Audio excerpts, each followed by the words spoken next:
Presented by Sumner One.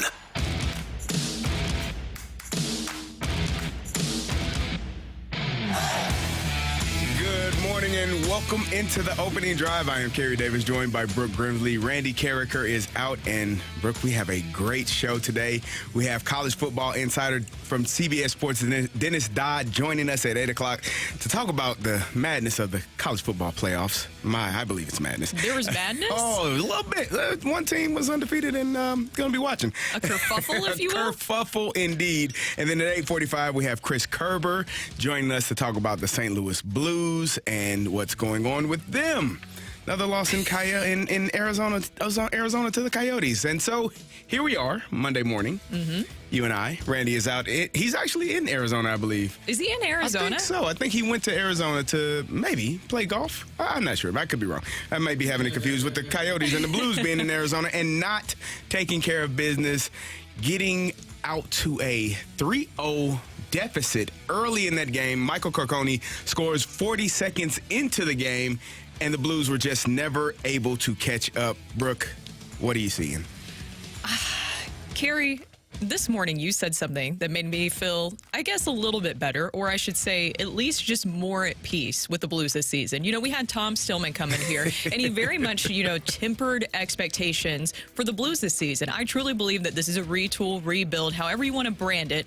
The Blues obviously lost a lot of veteran leadership, guys that they have had in that locker room for a long time, in Vladimir Tarasenko, in Ryan O'Reilly. Even if you go back further than that, you have Alex Pietrangelo, the loss of David Perron. So we're seeing kind of a turn into this new Blues. Now, I don't like the roller coaster that the Blues have been this season. So many highs or lows, but I've just decided that it is what it is with it, right? Yeah. And I can't get too high or too low with the Blues. And so I have just become at peace with that they're going to go out and really win a game where you're like, all right, I'm all in on this right now. This is a very talented team. And then the next game, they're able to lay it done. I think it's interesting that slow starts just continue to haunt the Blues. That seems to be the theme in these losses. They've given the fifth time that they have given up a goal less than 60 seconds in a period in the first period against the Coyotes. There's something going on there about not getting off to that right start. And Craig Ruby had some thoughts on what went wrong in that first period. First goal, sticks, made a play to the slot. We didn't have coverage there. Well, we had people there, but didn't have good sticks, not tight enough. And, the third goal, we broke the play up, but I went to the guy and he shot. I mean, that's kind of I thought we defended it the right way. Got a kind of a bad bounce on it, but we didn't come out skating good enough to kill plays. And they had the puck too much in the first period. I thought we recovered and played 2 good periods, but got to find a way to score more goals. I hear that, and I wrote down, we had people there but didn't have sticks there. Mm-hmm. We didn't come out skating good enough. To me, that just it feels like it's an effort, an energy. You said five games where they gave up a goal within the first 60 seconds. That can't happen. You have to be ready to go, and for whatever reason, at times, and it feels like it's every other game. We see the good Blues, and then we see the not so good Blues. And so if you're a coach, if you're a fan, I think you just have to, just hunker down and hold on, because it may be like this all season long. Hunker down. Don't get too high. Do not get too low. It's going to be even the entire season, and you're going to have to deal with that. CD, you've played on a lot of different teams. Mm-hmm. Why do you think, and I obviously, before somebody texts in, I know that football is different than hockey. I'm very well aware. But either way, team sport, why, if you've been in this situation before, could you not build momentum off of a win? Because that's what the Blues are struggling. This is the 6th straight game in which the Blues have alternated wins and losses. You should be able to, and that's weird to me that it is so up and down. But I keep going back to that article that we read, that we talked about in The Athletic, that said this Blues team will not win, not more than 2 or 3 games in a row, yes, and they would not lose more than 2 or 3 games in a row. And so it feels like that is 100% correct. Yeah. Like, we're going to get the ups and the downs. You're going to see a really good team sometimes, and then you're going to see a team that you feel like, well, what am I watching? And when you give up a goal, like I said, in the first 40 seconds, first 60 seconds of a game, I just feel like you have to be tuned in, dialed in from the moment the puck is dropped, ready to roll, and not taking anything for granted. And at times sometimes it feels like things are being taken for granted. Is that a preparation issue, or is that a player issue, you think? Which is part of preparation for the players? Well, it's always for me. I've said this time and time again, I'm a proponent of coaches and all of the work that they put in leading up to a game and all of the work they put in post-game. And so for a player, your job is to be prepared in that moment. And if you are not prepared for whatever reason, it's going to look like this. Yeah. Over and over and over again. I am sure that Craig Berube did not have in his game plan, hey, guys, we're going to allow him to score in the first 40 seconds of the game. That's not what he said coming into the game. I can guarantee it. Yeah. I wasn't in the locker room. I wasn't in the dressing room. But I can almost guarantee with 100% certainty that he did not say, we're going to let them score first. We're going to let them score 40 seconds into the game, and we're going to be chasing the game the rest of the game. No, that'd be a little weird if he said that. And then it's strange. 100% a coaching issue. I don't know. I wouldn't say high expectations going this season, but just at least some decent expectations. I was hoping that we would finally get through this. I don't know if it's just a mental hurdle at this point, kind of like the same thing that we've talked about with the power play, where you just get in your head, okay, we keep doing this. We keep alternating wins and losses. Surely it won't happen again. But then when it's in your head, then you're losing sight of your game. It seems like whenever they lose their net front presence, which I think is something that Craig Berube is very big on, that seems to be a part of it. There's other things like ozone time, that too, but I think that Craig Berube wants a more physical game. He wants guys in front of the net, and it seems like sometimes they can't build off of that consistently. I think he wants the words you just said at the end, consistency. Like, he just wants guys to do their job on a consistent basis and not have those lapses. And for whatever reason, we get those lapses, every other game. It's just not dialed in for a full 60 minutes. And it starts early on when you are unable to get things going in the right direction. This team has not, if I'm not mistaken, they still have not come back, had a lead change after they've been down in a game. And so that's problematic.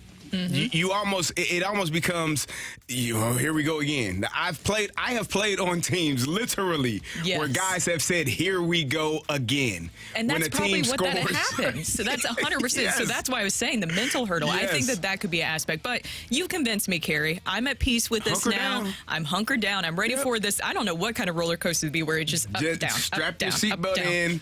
Hold your hands on tight and just understand it's going to be really good. It's going to be really scary, but you'll make it through. You know what it reminds me of? What is that Disney World? Is it the Tower of Terror? Yeah. Where you go really high and then you drop down really low, and it just keeps doing that. That's 100% what we're experiencing right now with the Blues. Indeed. In college football, the playoffs are set. Number 1, Michigan will be taking on number 4, Alabama. Number 2, Washington will be taking on number 3, Texas.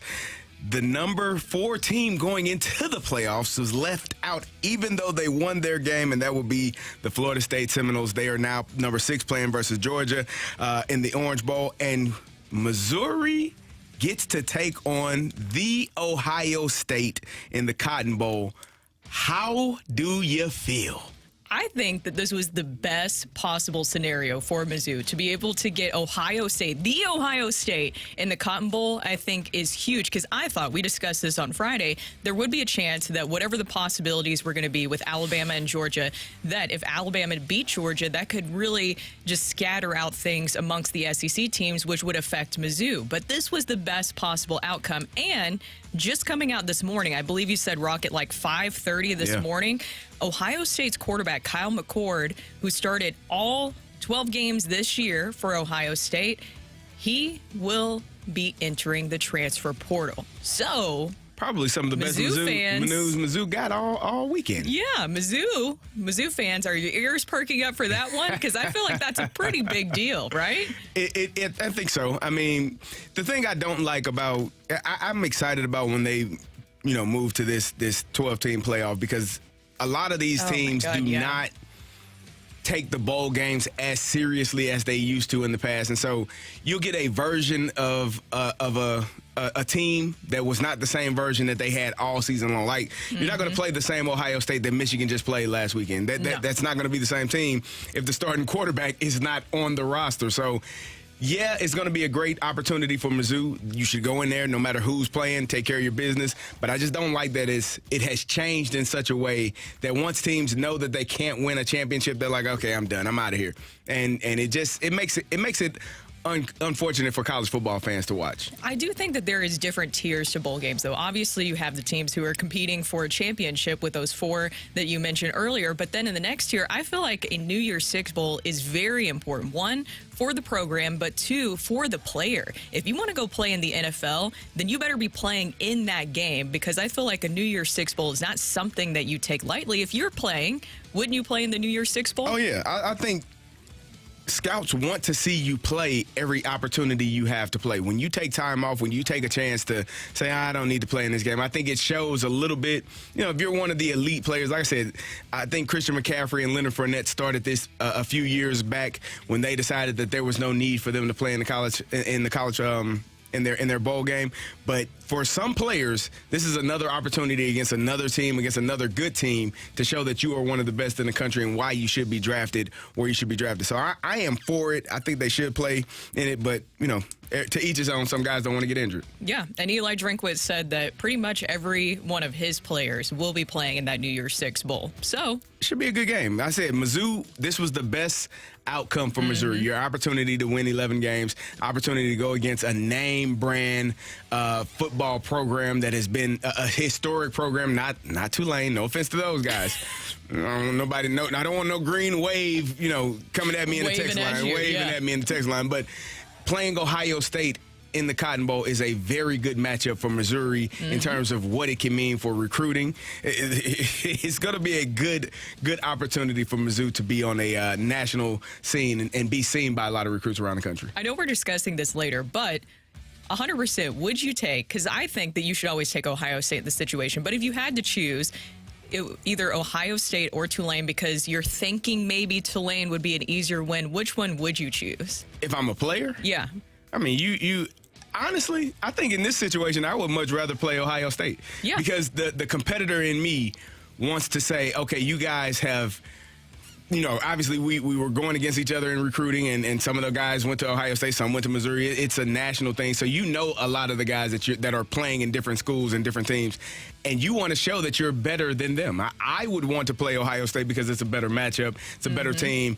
It's world-known, world-renowned. Everyone knows Ohio State, the Ohio State University. So you got to put that I would much rather play versus Ohio State than Tulane if I was still in college. I agree. I think it's better, especially for the fundraising aspect of things, the recruiting aspect. If I'm a player looking to pick a school and you see that Mizzou is able to get to the Cotton Bowl, that's something that is on my radar. Indeed.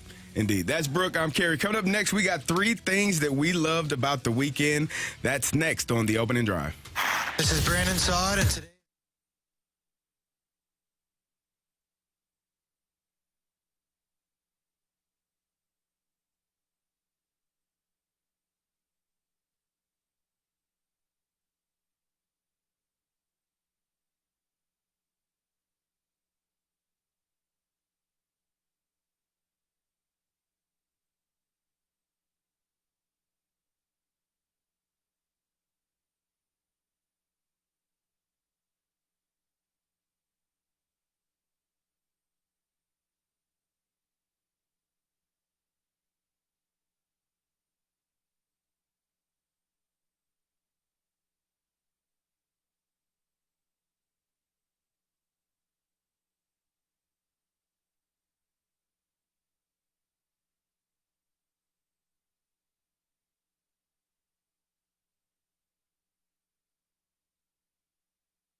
Welcome back to the opening drive. Brooke Grimsley here alongside Super Bowl champ Kerry Davis. Randy Kerber with the day off, probably in sunny Arizona. I assume it's sunny just because when I think of Arizona, I think warm, extremely warm during the summertime, Probably and not mostly raining. dry. Yeah, No. it's probably not raining like No. what we woke up to this morning. Oh, gosh. This weather has been not a thing to love right now. Well, You like this? Here's the thing. I trust me, I try not to complain because it could be snow on the ground. It could be 8 degrees. It could be freezing outside and slushy and slipping and sliding getting into work. So I'm okay. I won't. I'm not a person that's going to complain. I don't complain when it's 100 degrees outside because I know it's going to be 10 at some point. I don't complain when it's 10 degrees outside because I know it's going to be 100 at some point. So I just kind of go with the flow. I like the snow, though, because it makes you think of the holidays. Well, And so yeah. it completes it. Let's have snow when we are off. Oh, Rocc did not like that. I said holidays. He doesn't like the holidays. Is he the Grinch? He is. He is. He's like, holidays. Holidays. It's time for our 3 things that we love from this weekend. Kerry, why don't you start us off? Number 3. There was a young man last night playing in the frozen tundra of Lambeau Field in Green Bay, and he took on the Super Bowl champion Kansas City Chiefs and Patrick Mahomes and took him to town. That would be one Jordan Love. This is a young man that we have been talking about all season long. The replacement of Aaron Rodgers, who was the replacement of Brett Favre. They have had They've had great success with replacing quarterbacks over the last 20, 25, 30 years. And now here they are with Jordan Love. 267 yards passing, 3 touchdowns, threw one up to Dobbs. That was a great pass under pressure, just really coming into his own. And this Green Bay team taking on Patrick Mahomes and the Kansas City Chiefs and winning that game in that fashion, for me, was very, very, very good. Outstanding. How do you even explain just kind of the surge with Jordan Love? Is it just him getting more comfortable? Yes. Yeah. Man, And confident? You get comfortable, you get confident, you see more things, you become more familiar with what you're doing. And the game, it's the weirdest thing, Brooke. The game literally slows down. It's like when you are young or a younger player just figuring things out, the game, it feels like at times there feels like there are 15 people on defense. Like they got more guys than they're supposed to You're have. like, wait Coach. a minute. What's going on here? There's no way in hell that this guy is moving that fast. They got to have extra defenders. But when you start to get more comfortable, the game slows down. And I think you're seeing the progress, the maturation of Jordan Love right now, where the game is completely slowing down. He's comfortable in the pocket. He's taking his time. He's making big plays, and they're winning because of it. And what do you say about the Chiefs at this point? What I thought all year. They aren't good enough right now. They aren't good enough offensively. They don't have enough weapons. Isaiah Pacheco is a stud. Travis Kelce is a stud. But other than those 2 guys, you don't have other people on your board that you have to circle and be prepared to stop. They are not a dangerous team offensively, so they don't strike fear in defenses. Nope, that was a weird game that I was not expecting last night. Well, my number 3 thing is going to be the chaos in college football this weekend. CD, you said you liked chaos, I do. right? I do. You do. Well, you got it this weekend. And I know that we're going to take a deeper dive with this coming up later in the show. But still, I enjoy all the conversation. I'm going to miss that it's going to be just 4 teams, that it's going to go to the 12-team format. I almost kind of wish it would be a 6-team format or 8-team format just so we could have more of these conversations, because this is going to be talked about for a long time until they go to that 12-team format next season. It's unfortunate, man, because I think Florida State. I know we will talk about this later in the show, because they to me got snubbed, and it's unfortunate because you go 13-0, you win your conference, you do everything right, you win that game with a 3rd-string quarterback, and I think that is the thing that is overlooked the most. That is a team win. It's not about the quarterback. I know we put so much emphasis on how great the quarterbacks are, but that team won that game with a true freshman starting his first game. They went out and won the game, and their 2nd-string quarterback will more than likely be available for the if they were in the playoffs. And so, he'll be ready for the bowl game. But I think it's just unfortunate that, the committee felt the need to put Bama in. put an SEC team in because I think chaos would have ensued if they left an SEC team out. SEC just means more money. You know that's if it what means that more, is. just win, baby. And they beat Georgia. Nah. Okay, tell me, which game did you enjoy more, though, this weekend? Which game? That Florida State-Louisville game, you enjoyed that? I didn't enjoy the Bama-Georgia game either. I enjoyed the Washington-Oregon game a lot. I enjoyed that one. The Bama-Georgia, I have watched Bama, and we will get into this because I don't want to do it now. I talked about chaos. We will get into Bama later, but they have not been the Bama that I've seen over the past 8, 10 years, 12 years in college football in terms of how they move offensively and defensively. All right. Chaos. Number 2. My number 2 is, I talked about the Washington and the Oregon game. There's a young man, Michael Penix Jr., who I think is outstanding. This is a young man who has suffered multiple injuries in his career, actually contemplated not transferred from Indiana to Washington, contemplated not playing football anymore because of all of the injuries and all of the things that he had to go through and had to endure. And here he is taking his team to be the number 2 seed in the college football playoffs, facing the number 3 seed in Texas. Just a young man that has withstood and stood in the middle of all of it and been able to make it through. It's been outstanding to watch. It is fun to watch. He is a great football player and will be playing on Sundays. But I'm excited to watch him in this college football players because he is a great story. And if you don't know, you need to go learn about him. He has done a great job and endured a lot in his football career. Do you think he wins the Heisman? Oh, man. At this point, you might as well pull a name out of a hat. Really, though? That's what it does feel like this season. That's how weird college football has been this season. I don't know who the Heisman Trophy winner is this year. What about Washington? Do you think they should have been above Michigan in the rankings? No. I mean, Michigan has... I don't have a problem with the rankings. The only problem I have with is the number 4 team. I gathered that. That's the only problem I got. Everybody else, I'm good. I think 1, 2, and 3 are right on point. Texas did a great job winning their game. They beat Bama earlier in the year at Bama, so that was a great win for them. They're a one-loss team. But I just had a problem with Alabama making it and Florida State being 13-0 sitting at home. Well, my number 2 thing is going to be the return of Tiger Woods again. The golf world is better with having Tiger Woods. Did you see him this weekend? We got to see Sunday Red with Tiger Woods again. Now, don't worry about the results, but to me, he looked better. He looked like he wasn't wincing in pain. And that was what we were talking about this past Friday, is you at least, if he's going to be back, I don't want to see him in pain when he was out there. I didn't see him wincing. He actually looked, if you looked at some of the photos and videos of him, and if you watched this past weekend, he looked like he put on a lot more muscle. He probably had a lot of time to sit there and lift weights and not be moving around. Makes it easier. Is he training to be a Navy SEAL again? I don't know. In his spare time? Is that what's happening? I don't want that to happen again. All I want him to do is be healthy enough to walk for 4 rounds, be able to swing his club, do what he needs to do, and hopefully he gets back to... he probably will never get back to the Tiger Woods that we knew from years ago, but at least a competitive player that can put himself in a position to win some tournaments. Yeah, he changed, in my opinion, professional golf. I think everybody can agree with that. And now I feel like he's saving it once again. The golf world is so much better with Tiger Woods in it. One, for TV ratings, which helps all the other golfers. All of this kind of kerfuffle, the bamboozling of the PGA Tour and live the drama with it. Having Tiger back, I really just feels like settles in some things, and it just makes things better. Yes. I like watching him, and he's just a legend, so it's just great to see him back out there.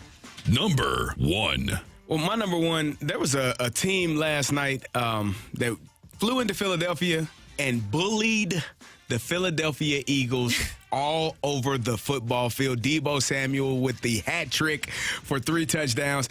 I will say I'm shocked because I did not expect them to go in there and just bludgeon the Philadelphia Eagles in the way that they did, beat them up on all fronts, and just with a more physical, more dominant team. Like I said, Deebo running through tackles, Christian McCaffrey doing what he does, Brock Purdy throwing for 314 yards and 4 touchdowns, looked really, really good. this was a surprise for me and probably the biggest surprise of the weekend in terms of football because I did not expect that to go in that way in Philadelphia for San Francisco to fly in there and beat them up like that. I don't know what in the world happened with the Eagles, honestly. I don't know. San Francisco happened. Yeah, I mean, they really are. We've had this discussion about which team at the beginning of the season, because there's been so many storylines in between, which team between the 49ers and the Eagles are just the most complete team. And did you feel like you got that answer? I feel like I got somewhat of an answer, but I think Philly, it was one loss. It's unfortunate, but I do think that they'll be able to rebound from it. But hell, you lose at home in that manner. Now, I will take Philadelphia again in the playoffs if they make it to the NFC Championship game and Philly has to take on San Francisco in Philadelphia. I would take Philadelphia again in that matchup, but you just gave San Francisco a boatload of confidence to come in there and beat you in the playoffs because they just beat the hell out of you in the regular season. Exactly. Well, my number one thing from this weekend is going to be Mizzou getting the Ohio State in the Cotton Bowl. I just think that it's fantastic. Oh, we got the Mizzou fan over here. There we go. MIZ. Not for me. Oh. Carrie? Not for me. You No? want to say it? Nah. Do you want me to play it when you said it? Nah, it's all right, fine. Just zero you. There you go. I was going to see if I could catch you slipping, Carrie. No? You were very well aware of that. But Mizzou getting... I was being polite to Coach Gates.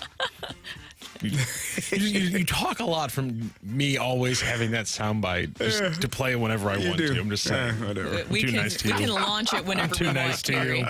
You have to keep your head I on a don't know swivel. anything. I don't know anything about that. But Mizzou getting Ohio State in the Cotton Bowl, to me, is my number one thing for this weekend. It was the best possible scenario for them. And also, right now on our YouTube channel on 101 ESPN, I have an interview with Brady Cook. We did the interview this past Wednesday, and I asked him which bowl he wanted, and he said the Cotton Bowl because it'll be the first time this season that he'll be able to play in front of his sister and her husband and his niece and nephew. And so he said he was just really hoping and looking forward to that possibility. So it's just going to be a very special moment for Brady Cook, and he deserves it after everything that he has done this season. I feel like a big part of Mizzou's success, of course, is Cody Schrader. You can talk about Luther Burden, you can talk about all the other offensive weapons, but none of that could happen without Brady Cook really taking that big step forward this season. I agree. They've done a great job. He's done a great job. Mizzou has done a fantastic job this season. Now you got to finish the deal against Ohio State.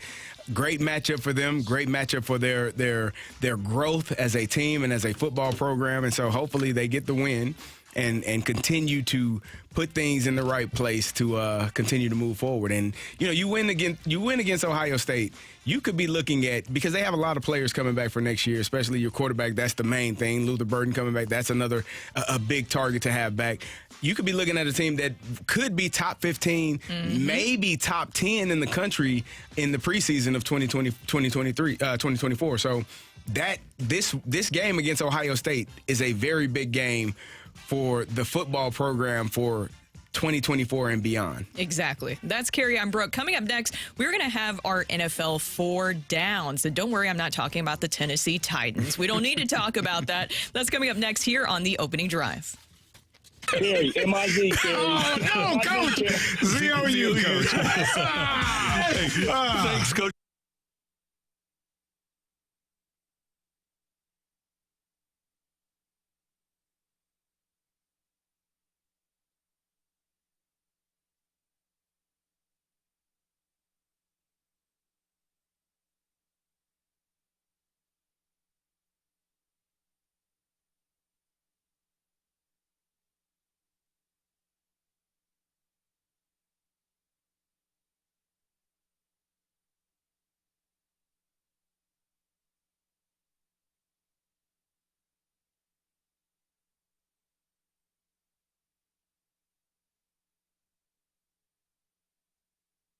This time of year is all about family. It's the laughter, the stories, and the cherished memories that make the holiday season so special. I've often wished that there was a way to bottle up those good times and those voices that mean so much to me. I've felt a responsibility and an obligation to make sure my grandchildren and their children know our family's history. Now, with Sound Story, I've done just that, and I'm so happy I did. Sound Story gave me the opportunity to spend an hour with an experienced interviewer who helped me turn those memories into a professionally produced recording that will stay in my family for generations to come. This year, give your family the gift that truly captures the spirit of the season with Sound Story.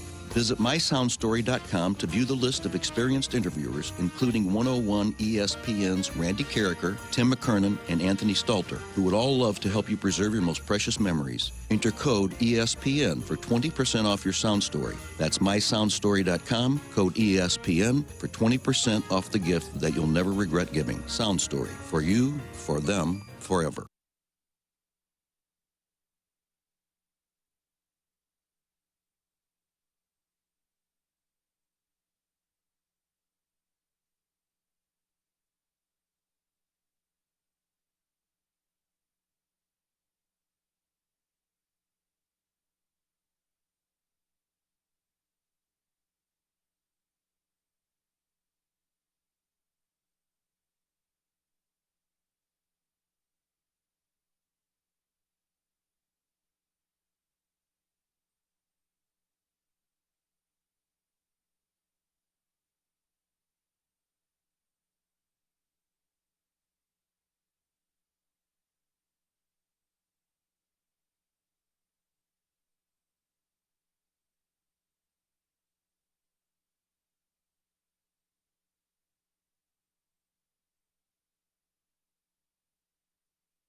Do you bleed glue? My friends at Woods Basement Systems do. You know what's worse than having a cracked stick? How about a crack in your foundation? Woods will fix that foundation problem. A solid foundation is important for a team and for your home. Let the experts at Woods Basement System protect your home's value. With Woods, your foundation is fixed forever. So get a free estimate because they're the highest rated, most reviewed contractor for all things basementy. Go to woodsbasementsystems.com.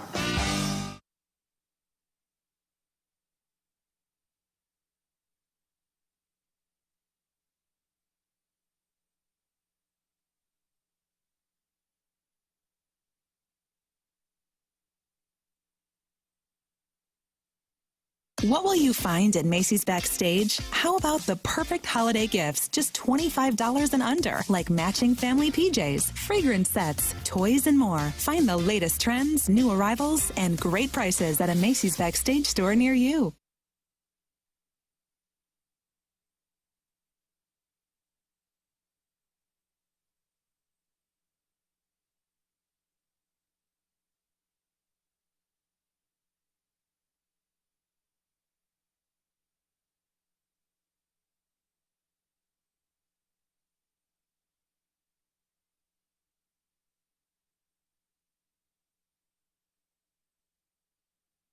This is Rocky with your Sports Center update, driven by Johnny Londoff Chevrolet and Johnny Londoff Autoplex. Over the weekend, the Blues having more trouble with the Coyotes in the desert. They fall 4-1. They'll be back in action tonight. They're staying out in the desert. They have a game in Vegas, 9 p.m. puck drop here in St. Louis, which means you'll have an 8 p.m. pregame show right here on 101 ESPN and 101ESPN.com. And the college football playoff, as well as the entire New York Six slate, is now set. Number 1, Michigan versus number 4, Alabama in the Rose Bowl, and then number 2, Washington versus number 3, Texas in the Sugar Bowl. And in the New York Six, Mizzou, number 9, pulls number 7, Ohio State in the Cotton Bowl. That is your Sports Center update, driven by Johnny Londoff. Find your road and shop 24/7 at londoff.com and londoffautoplex.com. Are you kidding me? Live from the Car Shield studio.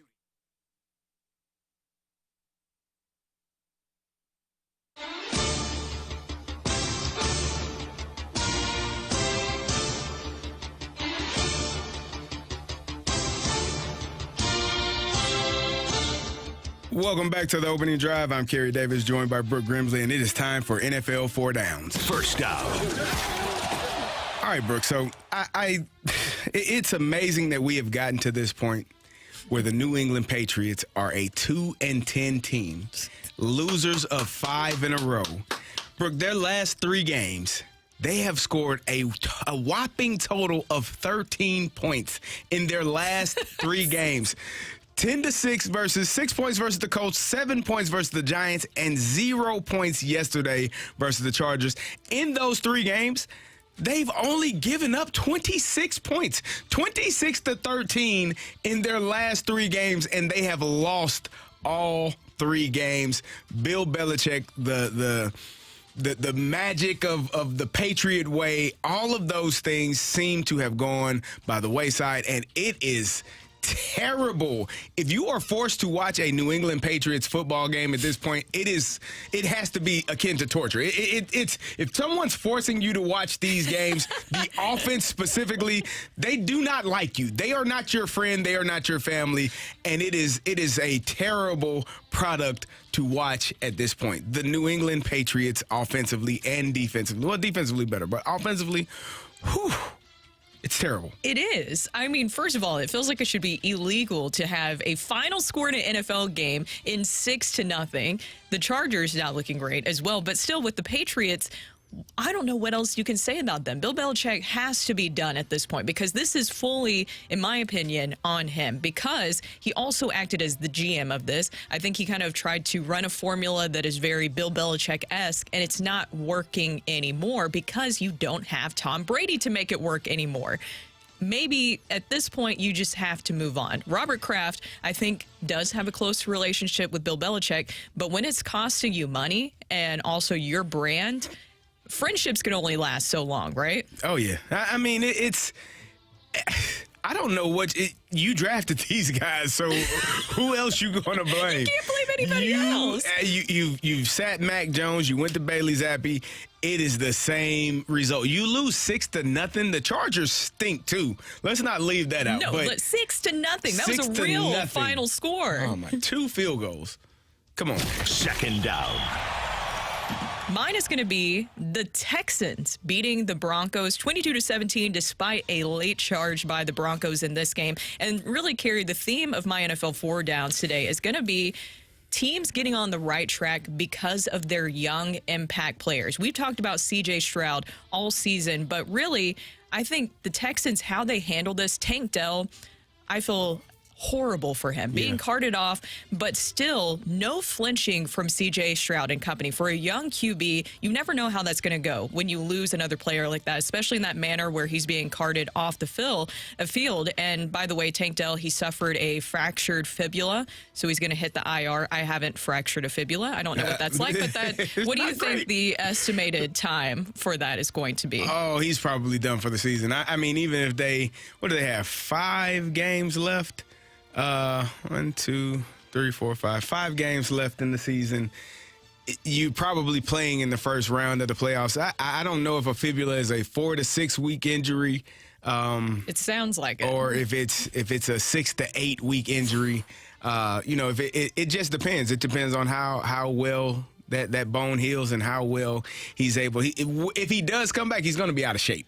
Because he's not able to run or work out and stay in shape. So it's not going to be, it'll probably be a little bit different, a little bit difficult for him. So I don't know. It's going to be, that's a tough loss for the Texans because he's playing extremely well and C.J. Stroud is looking for him. But Nico Collins went off. So, they got some guys there. So. Exactly. And just to round it out, I just think that it shows, one, that they were able to handle that situation. You don't like to see it happen. But the fact that C.J. Stroud and company really didn't flinch in that situation, they were able to continue to march on, I think just really shows the confidence they have in their passing game led by C.J. Stroud. And they just really attacked the Broncos secondary. And I think, in my opinion, that they aren't shrinking the playbook, obviously, for their young quarterback, and he continues to show why. C.J. Stroud is just really, really good. I'm excited to see his future with the Texans. He's been doing outstanding. Third down.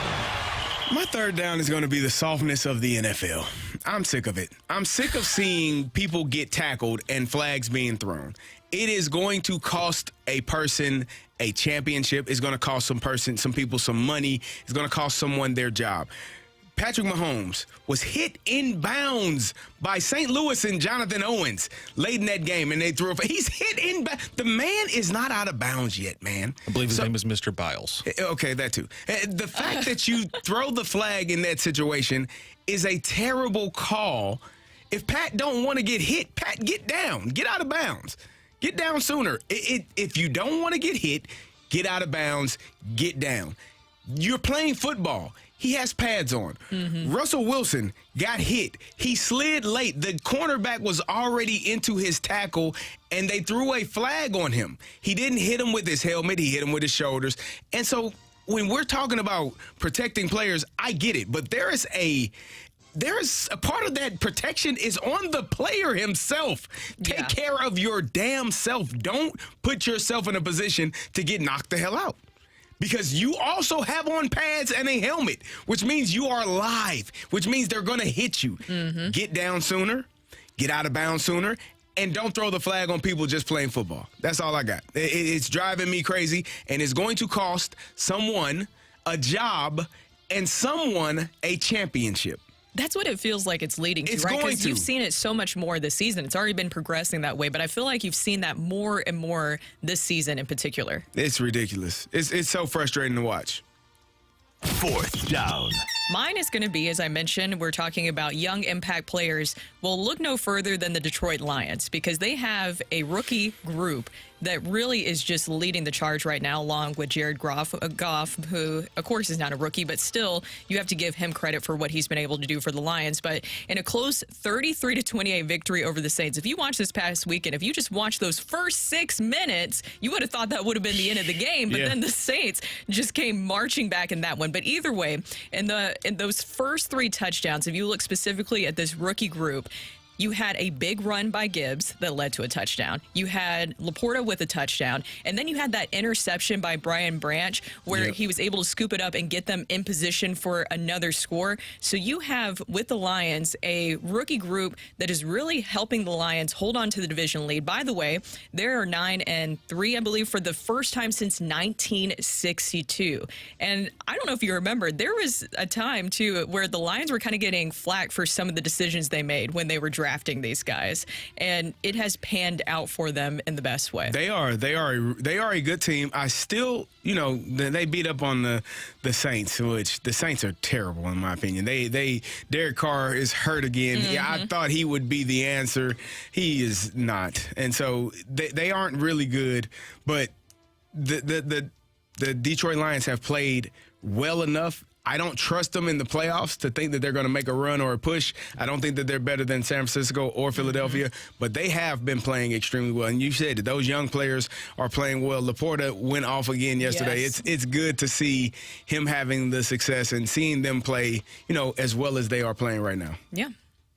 Well, that's it for NFL 4 Downs. Coming up, we got get your You're about to text do in. a Mizzou. Hey. Oh. 5th down from. Oh, okay, sorry. Get your text into the Air Comfort Service text line 314-399-9646. 314-399. Yo-ho. Take it or leave it is next.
take it. If you don't, send it right back. Get your text into 314-399-9646 and give us your take it or leave it. Brought to you by Gloria Lou Realty. Visit GloriaHasTheBuyers.com and start packing. That's my final offer. Take it or leave it.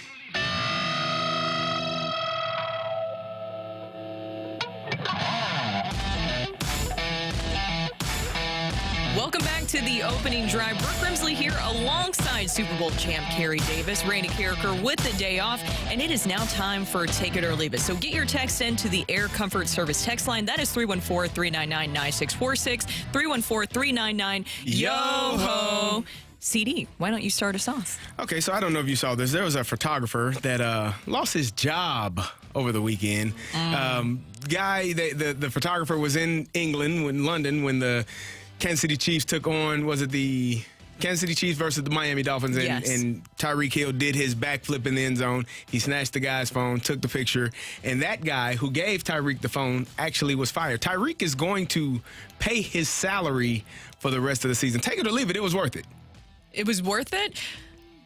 Yeah, I'm gonna take it, just because I listened to the whole story, and I get that there's always multiple sides to a story, but apparently that photographer had a long, close relationship with Tyreek Hill, so that's why Tyreek felt comfortable enough to go and do that. And it wasn't something that they planned out supposedly beforehand. And the NFL, if I'm not mistaken, used that video a lot. I think they used it and deleted it. Yeah, they used it, and then they deleted it supposedly, and then they fire him. So I just thought that was weird for them to go about it in that way. I understand that there are rules, especially with credentials, that are very, very strict, but if that wasn't something that was anticipated, I mean, if that happened to a fan, what do you do to the fan? Do you ban them for life? Correct. It's weird. It is weird. Kind of strange. I thought that was great what Tyreek did, though. Yeah. No fun league. That's where they're keeping it going. Didn't you play in it? Yeah. It's no fun league. No fun league anymore. Yeah. Don't have too much fun. Exactly. You can have fun, but not too much fun. No, because then you'll be in trouble. Yeah. Well, my take it or leave it, guys, is going to be, it is, I guess, National Cookie Day. These national holidays are, I don't know, you can't even say holiday. I don't know when they started. I feel like a company just makes it, right? Okay. Yeah.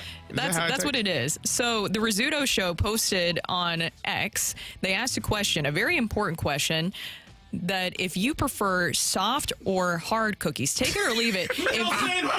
Thank you. That's what they put in the poll. Take it or leave it. If you like hard cookies, you should be put on a watch list. And also take it or leave it. You guys are children. He's a child. For laughing at children that. in this room. I didn't laugh at that. Children in this room. Children. I'm laughing at Kerry laughing at it. Is this a daycare in here now? What is this? But sorry, my incredulous scream was, who on that poll is answering hard? Somebody, apparently. I guess there's people, and you said this, there's people who do like you walk into crunchier. I'm going to say crunchier from here on out. Okay, you walk into the cookie aisle at Schnucks. Crunchy. And right next to each other are old school, like, crunchy Chips Ahoy and the chewy Chips Ahoy. Now, hold on. And you're gonna buy the crunchy Chips Ahoy. I will buy the chip, because you dip those in the milk and then they become soft. But if you're just buying a cookie and you don't have any milk readily available, you have to choose a chewy cookie. You have to. A soft cookie as opposed to a crunchy one. A crunchy one. Yeah. I like how you're avoiding that. Real quick, somebody said Oreos, which, that's a good question. Are those crunchy or are they soft? They're crunchy. Yeah, but then they're soft in the middle. But you dip the Oreo in milk to make it soft. I can't remember who said it, but there was a pop star just like said this, and it was like the greatest take ever. Double stuffs are now normal Oreos. I do not acknowledge that normal Oreos exist. They're trash. Put them in the garbage. Regular Oreos suck. There's no point in stop making them. It's perfect. It's a waste. The double stuff is the new benchmark for Oreos. Oh, I used to eat Oreos all the time with peanut butter and milk. Yeah, really? You can still do it. Put peanut butter on. I don't like it when it has like the peanut butter. Never done that. You haven't? Oh no. Carrie, I bet you people text in that this is. If you put peanut butter on your Oreo cookie and dip it in milk. And then dipped it in the milk. It is fantastic. Sounds terrible. No, it doesn't. Do you like peanut butter? I love peanut butter. Do you like Oreos? Now imagine those two together, Carrie. Sorry. I don't think those two go together. I don't think they go together. It's delicious. I've never heard of that. It's so good. You have missed out. I clearly have. What do we have? The peanut butter and chili, peanut butter and tomato. A while back. Yeah. I think it was like it was cinnamon buns and chili. No, it Cinnamon was rolls, peanut butter rolls and chili. It was Remember? peanut butter sandwich and chili, or peanut butter. There was that and one too, but there was tomato. also cinnamon rolls, and it was dipping like Rick, you you dip a might peanut be- butter sandwich in it. You or might you, be on your own on this one. What? No. butter and Oreos? This is something that is very common, I feel like. In Tennessee. No, not just Tennessee. This is probably a I national haven't seen thing. a text yet. Parent Trap special. I haven't seen a text yet. Well, they're just waiting. They're typing it up. They're typing it up. Wait, they did it in the movie Parent Trap? Yeah. Oh, Two Americas. Oh, my God.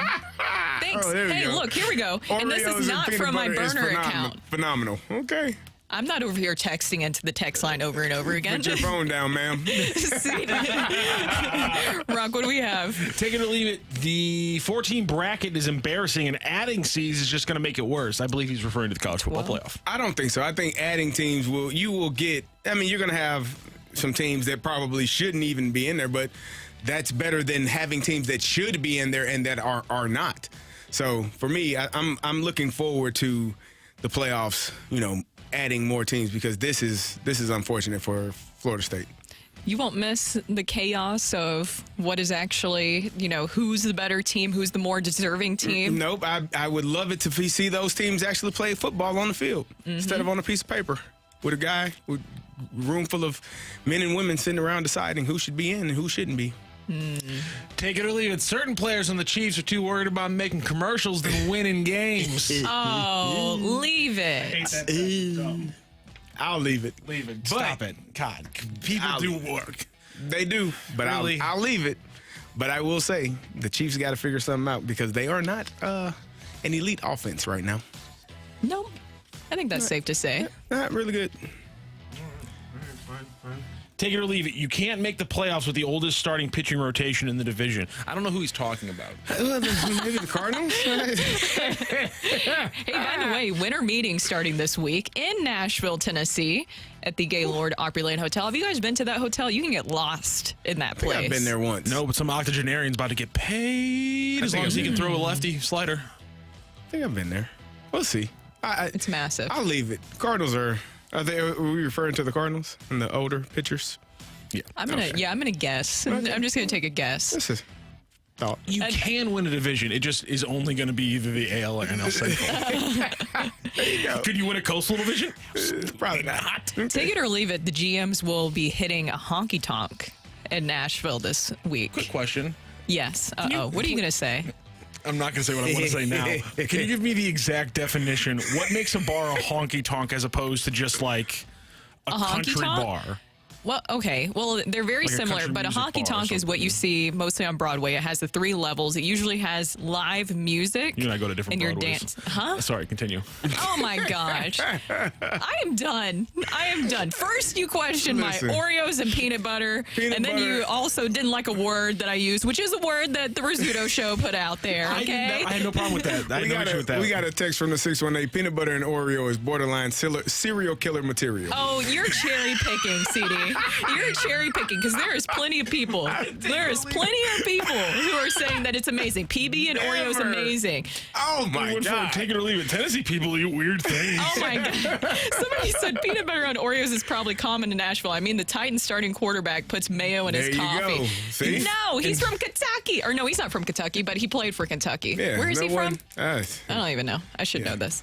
But never heard of PB and Oreo. Look, there's people who agree with me. You can't just cherry pick, okay? There's some people saying Peanut butter and Oreos elite snacking. There you go. Wasn't from my phone number, I promise you. Wink, wink. Never. Take it or leave it. The playoff committee is full of dorks that have no real connection to football, and they should be shoved back into the lockers they emerged from. I'm gonna leave that. That's probably a little bit harsh. We hate nerds on the show. Yeah, we don't like analytics. We don't like analytics. We like real games. Like this isn't a safe space. No, This isn't a safe space. we like real games and real things in real life, but I don't think they're dorks and should be stuffed in lockers. I just think that was a poor choice for the committee to leave Florida State out. Man. But we'll get to talk to Dennis Dodd about that next, coming up on the Celebrity Line. He'll be joining us when we return on the opening drive.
Well, I think in looking at it, and again, that was the decision, was Alabama at 4. Florida State is a different team than they were through the first 11 weeks.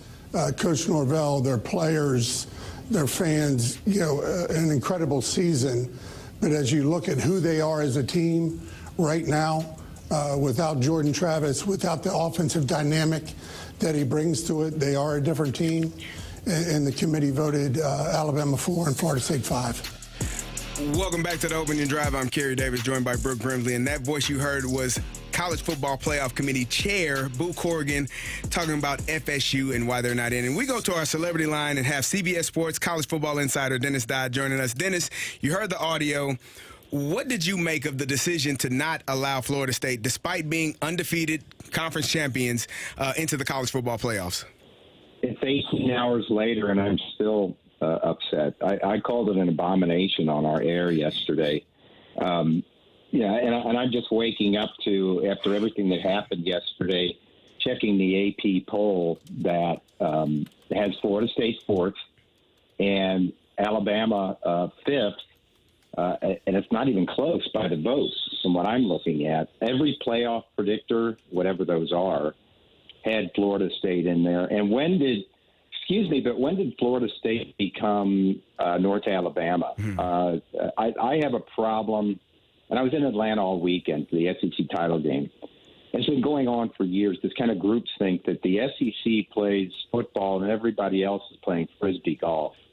We're not talking about TCU or Cincinnati or Lindenwood or something like that. We're talking about Florida State, a national program with a wounded quarterback. Flip the tables on this, guys.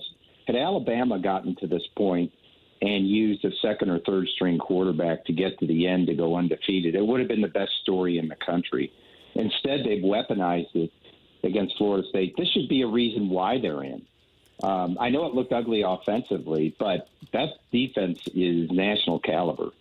And so I'm just upset at the whole thing. I agree with you 100%. And I think you take away the quarterback. Obviously, it's a true freshman starting his first game. But look at what the team was able to do despite that. You're on your third quarterback. You're able to win. And all signs point to Rodemaker being able to play in the playoff games had they been in. So I don't know how that doesn't get taken into consideration.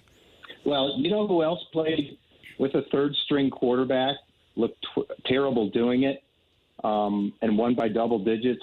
Alabama in week 3 against USF.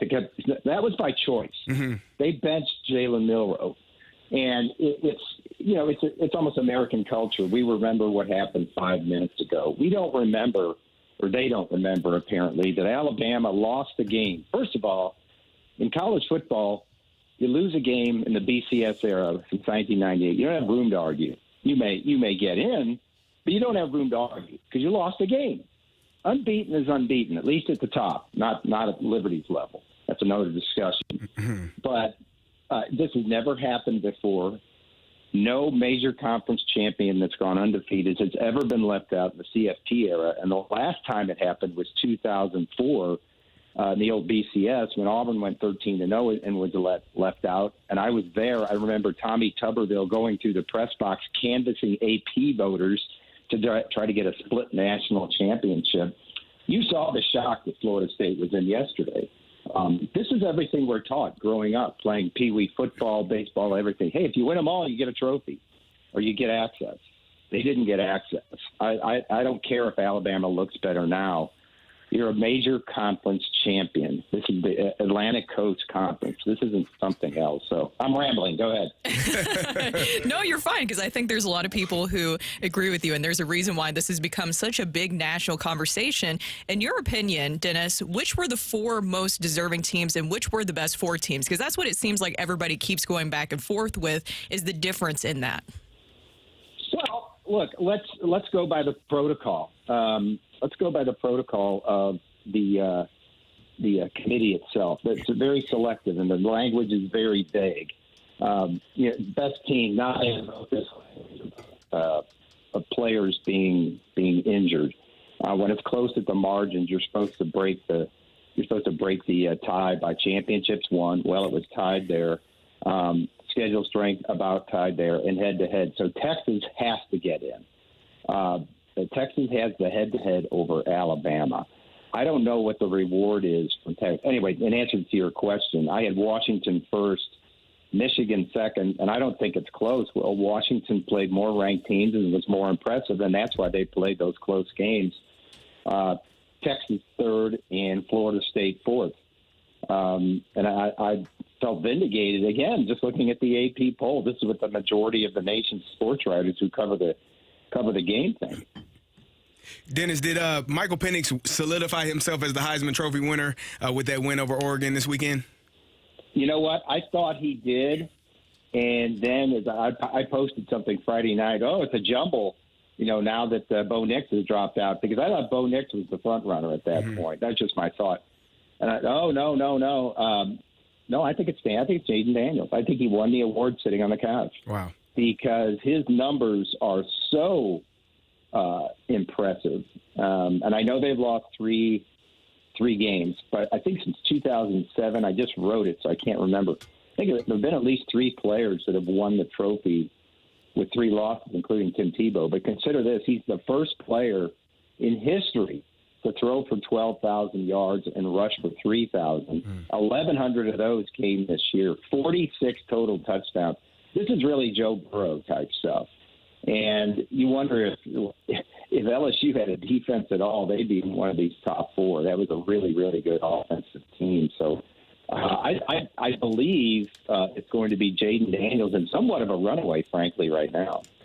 Just another question about you with Florida State. Do you think that the outcome or the results would have been different for the committee if Jordan Travis was healthy and say that they did finish undefeated like they have and Alabama did beat Georgia? Do you think that it would have been a different outcome?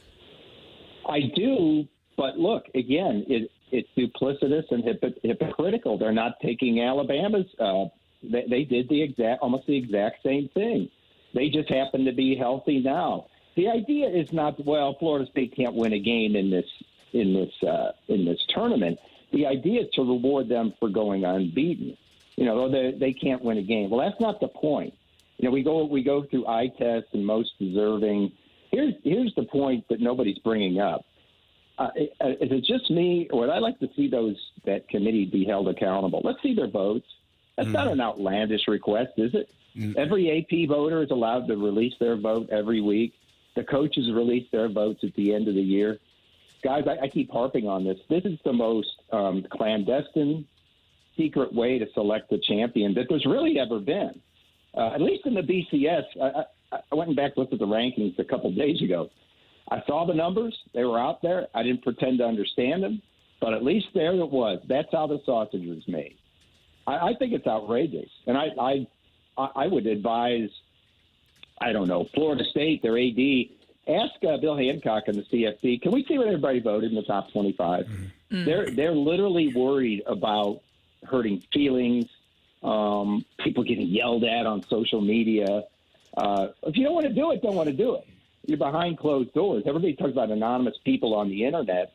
That's kind of what these people are. They dispersed to the 4 wins today. We don't know how they vote. We don't know how it went in the room. Yeah. Well, Dennis, I also want to ask you about, since we're talking about Florida State being penalized, why wasn't Michigan penalized for their cheating scandal? I know that there's a lot more that goes into the NCAA and stuff, but still, do you think that Michigan should have been penalized for their cheating scandal when you're looking at how the committee selected things? Well, Boo Corrigan, the chairman, was asked that directly, and Bill Hancock, the executive director, was asked that directly. It's only football. It's only football. Now, again, innocent until proven guilty, but the Big Ten thought there was something there. They suspended, Jim Harbaugh for 3 games, and I think Michigan. I think Michigan's got as good a chance to win this thing as anybody. This has a chance to be his best team. Michigan's best team ever, if you think about it, if they win a championship. But there are shadows hanging over the program. There are doubts.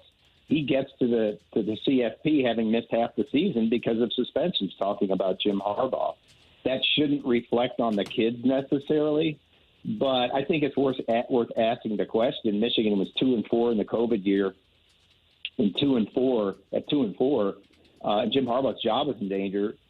Since then they've taken off and won 3 Big Ten titles, and that kind of jives with the Connor Stalions timeline, where he kind of came on and had an influence. Now, again, I've written this, I've said it. This whole thing is like Nixon with Watergate. They didn't have to cheat. Nixon won the election by 29 points. What was he doing? Michigan would be 13-0 had Connor Stallions never been born. It's just the hubris and the arrogance of trying to get one step better than everybody else. So I'm not willing to hold that against them, especially the kids. Especially because the Big Ten was so down this year. It was the Big Two and the Little 12. Oh, Dennis, I'm in the line. That hurts. Yeah.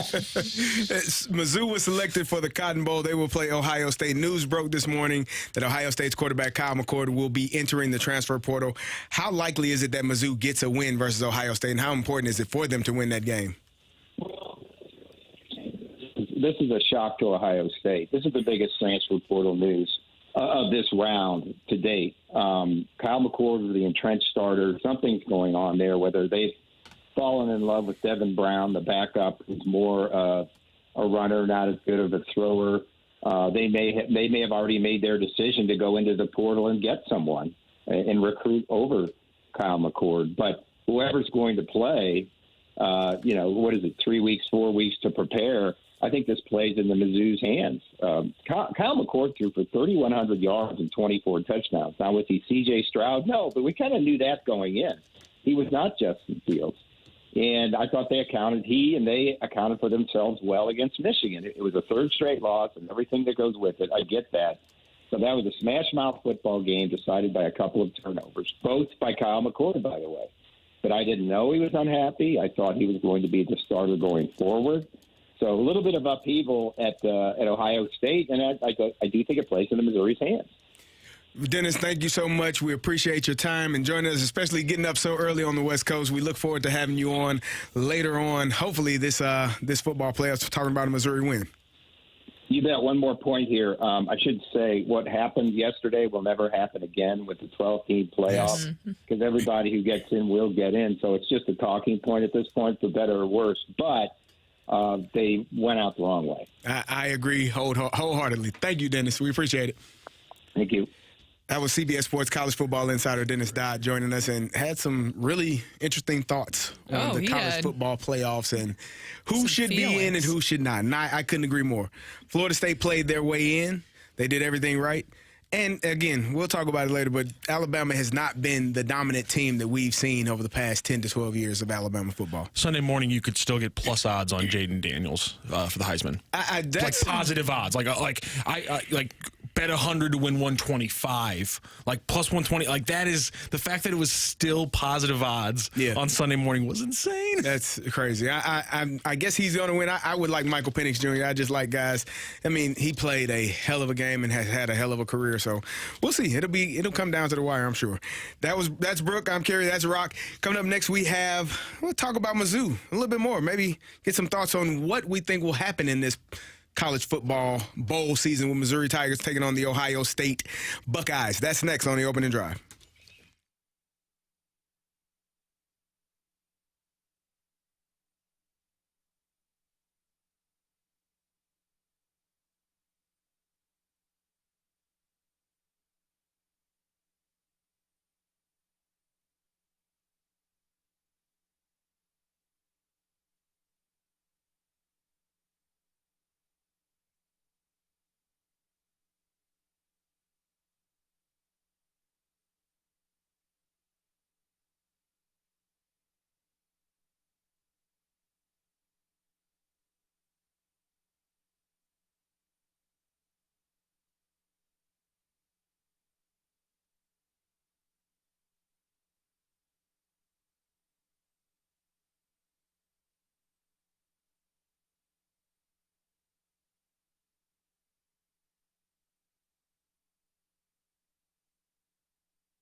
Day's top stories. It's the Opening Drive's Fresh Take.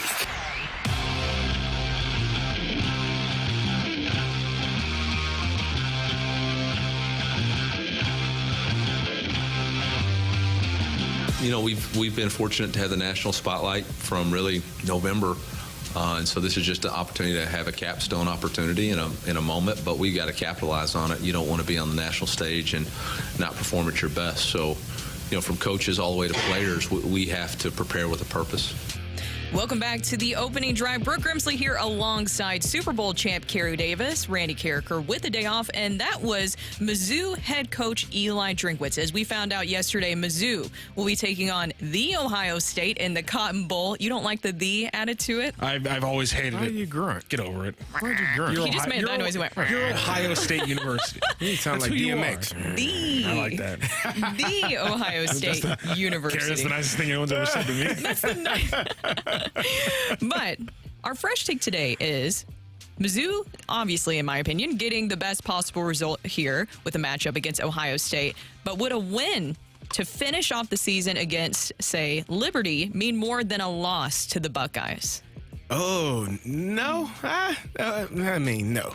I think if you asked most Mizzou fans where Liberty was, they'd be like, I don't even know where it is. Ooh, maybe we should have people text in. Text in, where is Liberty A University? chance to drop a just metric ton of Jerry Falwell jokes onto my personal timeline would have been greatly appreciated. We understand that it's personal for you, Rocc, obviously. But Ohio State's personal, too. For Mizzou fans and for the university, for Missouri, I think that's the most important thing is getting to play a known team, a name brand team, a program that people will recognize immediately when you say their name. And then if you're able to win that game versus an Ohio State, that just propels you into a different, trajectory. You're going to go and have an opportunity to recruit kids and bring kids in. You're in the SEC.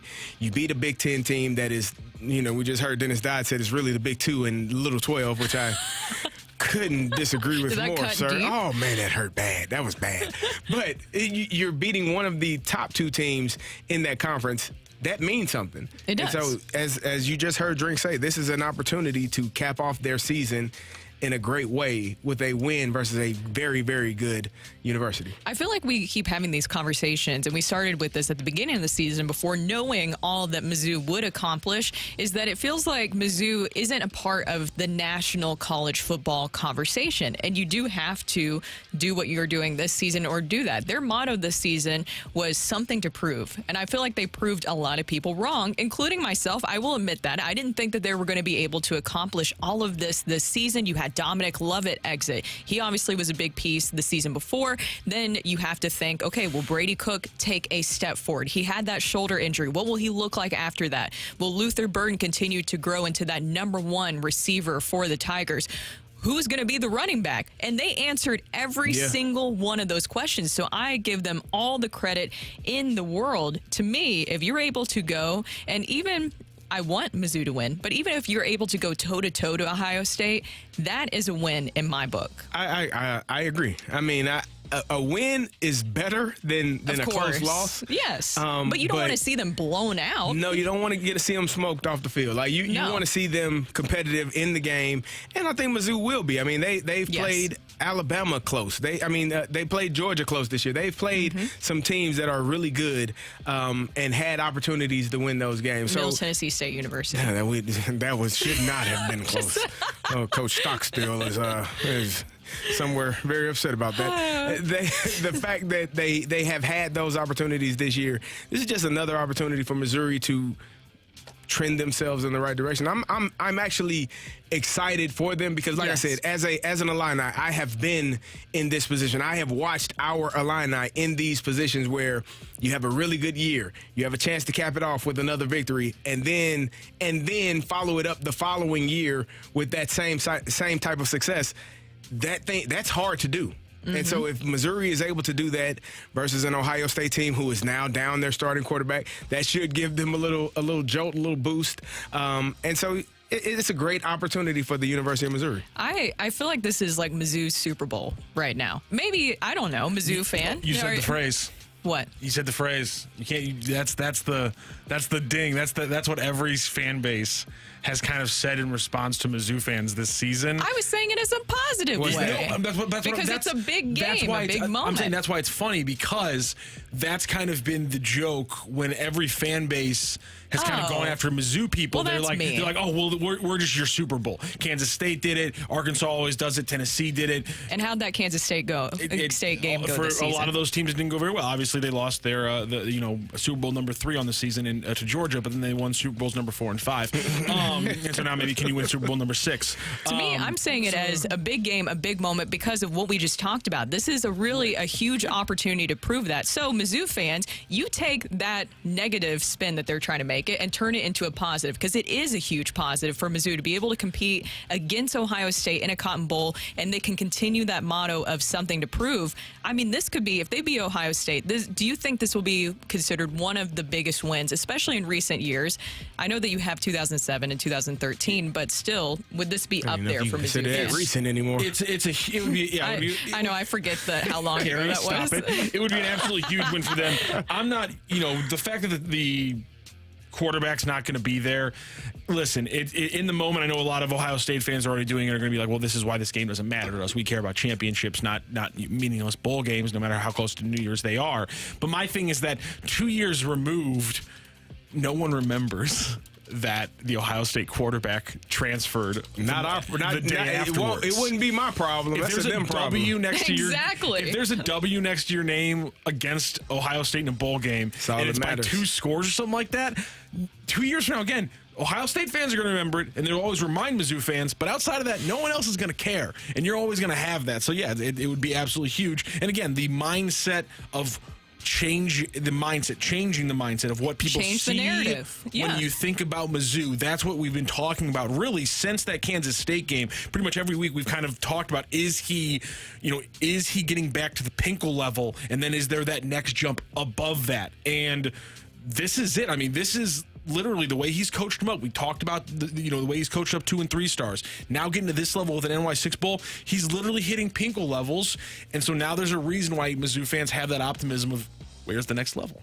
And that's exactly why he feels a little bit more confident. We've seen Eli Drinkwitz, be a little bit more tame this year. But now, when you have those wins under your belt, he's getting a little spicy again. Here's what Eli had to say. Well, hey, guys, I got a quick phone call. Connor Stallion's beeping in right here. I'm trying to get a few signals here, so I got to go. But as soon as we get done, look forward to competing against Ryan Day, and we'll go from there. Maybe you'll get some help in that regard, too. Drink always. Yeah, Reese Davis on the floor. He keeps finding ways to make fun of the situation. What do you think about that? I like Drink. I think he's hilarious. I love a coach that does not always do the coach speak. Mm-hmm. I think that was a good time for that. I think there are times for that, and then there are times not for that. And so, I think he's the thing about a coach like that is that players usually want to play for him. And so you get guys that are excited because your coach is not just stiff and, rigid and just one way all the time. I'm sure he has those kids excited to play, and they will probably be ready to go against Ohio State. Now, whether or not Ohio State is bought in or dialed in, if Marvin Harrison Jr. says, I'm a quarterback not playing, I'm going to be the number 3 pick in the draft, I don't need to play in this game. That's his decision, and that's his right. But Missouri, you just play who shows up. You don't care about who's not there. The Ohio State University is there. So that football program is there. They got football players there. So you play them, you show up, you prepare, and you put yourself in a position to put your program in a great trending in a great direction. Exactly. Well, that's Carrie. I'm Brooke. Coming up next, it is going to be time for the fight. And we need a fighter, right, Rocc, who is going to take on the bearded brain today. CD, you excited for it? I'm ready. You're locked in. I can tell. Dialed in. All right. Text in if you want to face off against the bearded brain, aka CD over here. You can text into our Air Comfort Service text line. That is 314-399-9646. 314-399 YO-HO. If you want to face Carrie in the fight.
This is Rocky with your Sports Center update brought to you by Saliga Heating and Cooling. Over the weekend, the Blues, more trouble in the desert. 4-1 loss to the Coyotes. They're going to try to get back on track, staying in the desert with a 9 p.m. puck drop against the Vegas Golden Knights. It means you're going to have an 8 p.m.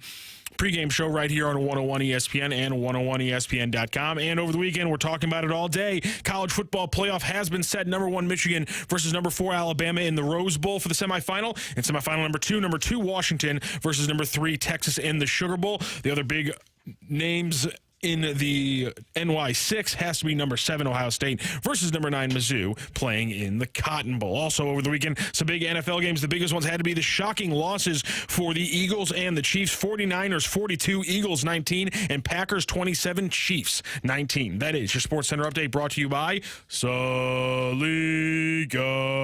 Heating and Cooling, an independent American Standard heating and air conditioning dealer.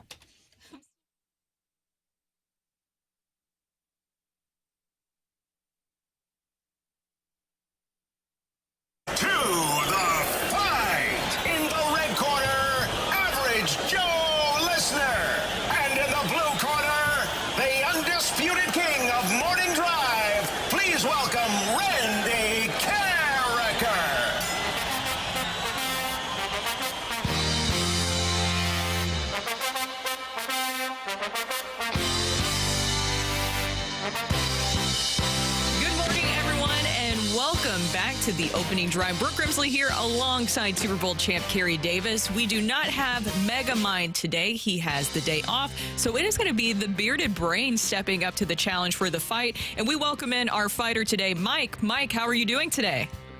Doing great. Thanks for having me. Are you excited to take on the bearded brain this morning? I am very much so. All right, we'll go ahead and get started here. So question number 1, Mike. Which Big Ten program is the only one to ever win the conference 5 years in a row? Is it Minnesota, Michigan, or the Ohio State? No, didn't say that. I know you forgot it, so I added it. Michigan.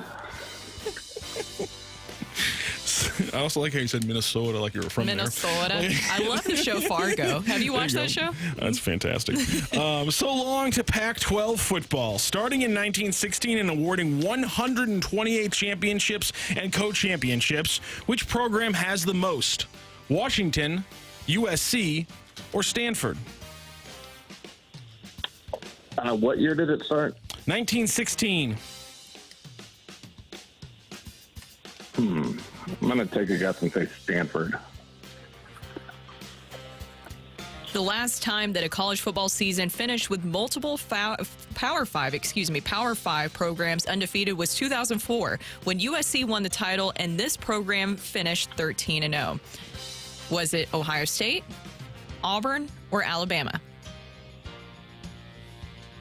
Ohio State. And since blocks began being tracked in 1972-1973, only 2 players have led the NBA in blocks per game in 3 straight seasons. Dikembe Mutombo was the first to do it, but who was the only player to do it since the year 2000? Is that Marcus Camby, Anthony Davis, or Theo Ratliff? Anthony Davis. All right, we will double-check our score, and then we will bring in Randy Kerber. All right, Mike, how are you feeling about the fight? Maybe 1 out of 4. 1 out of 4? Okay.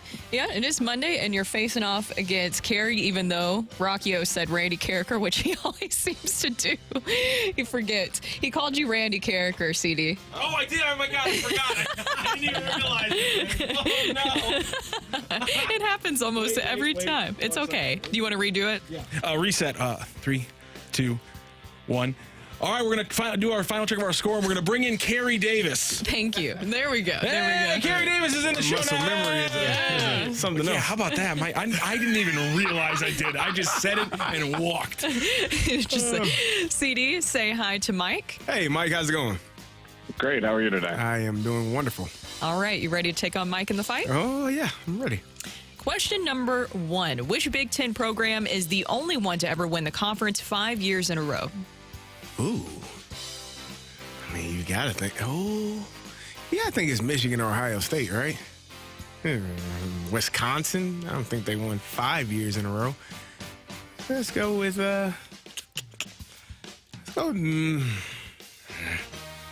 It's a coin flip. Michigan. So long to Pac-12 football. Starting in 1916 and awarding 128 championships and co-championships, which program has the most? Oh, that would probably be USC, I would think. UCLA, no?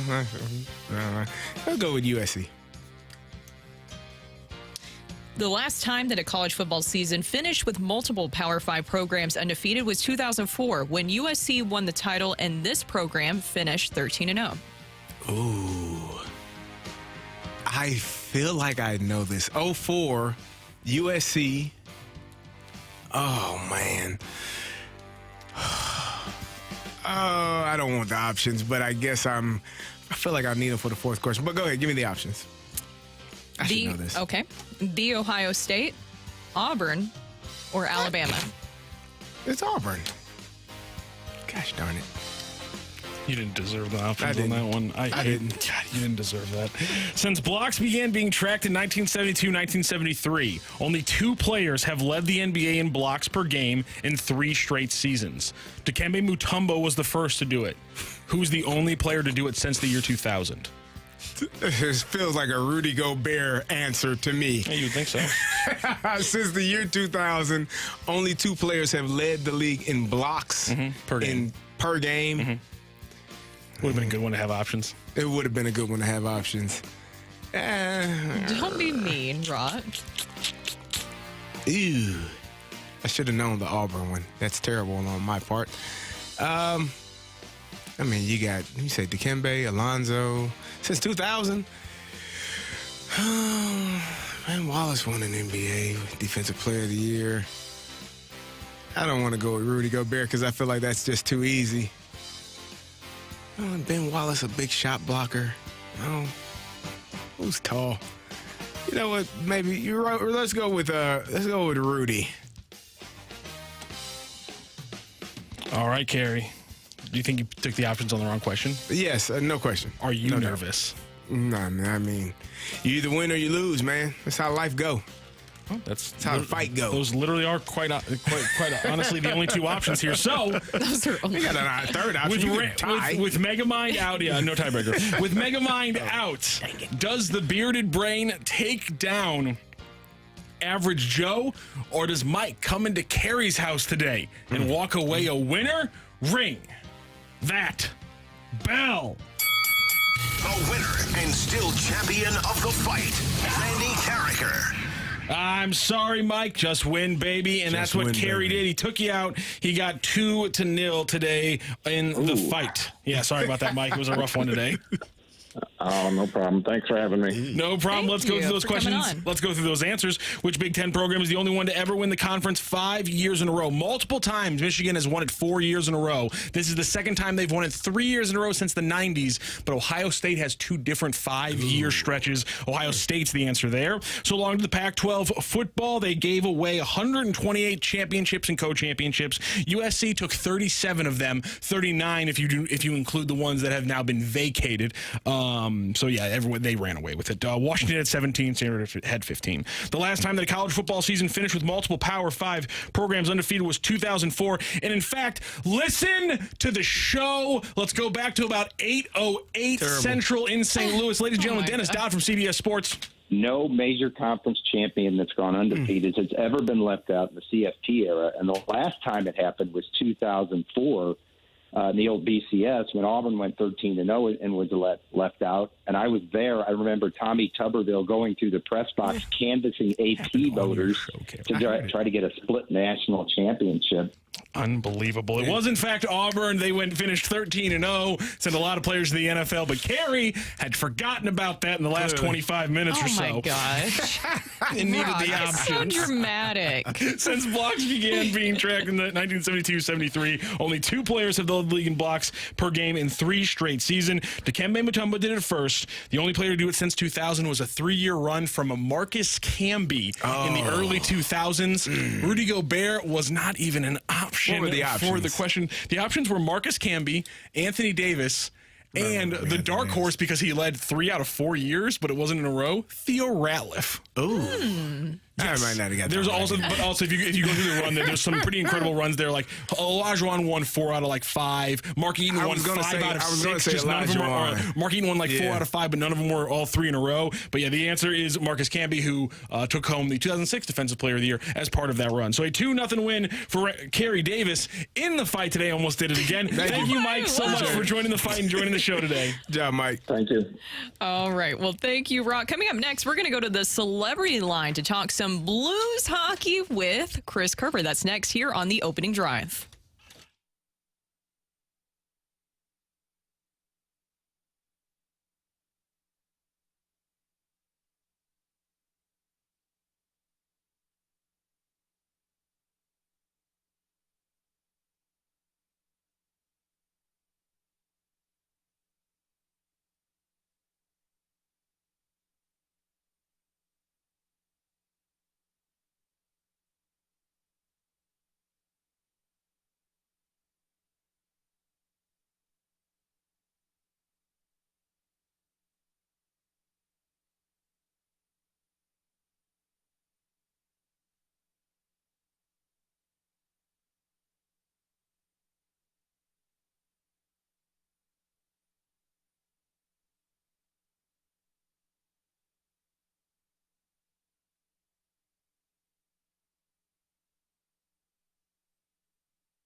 side with the voice of the Blues, Chris Kerber. Brought to you by Scott Lee Heating Company, a proud Mitsubishi Electric Elite contractor.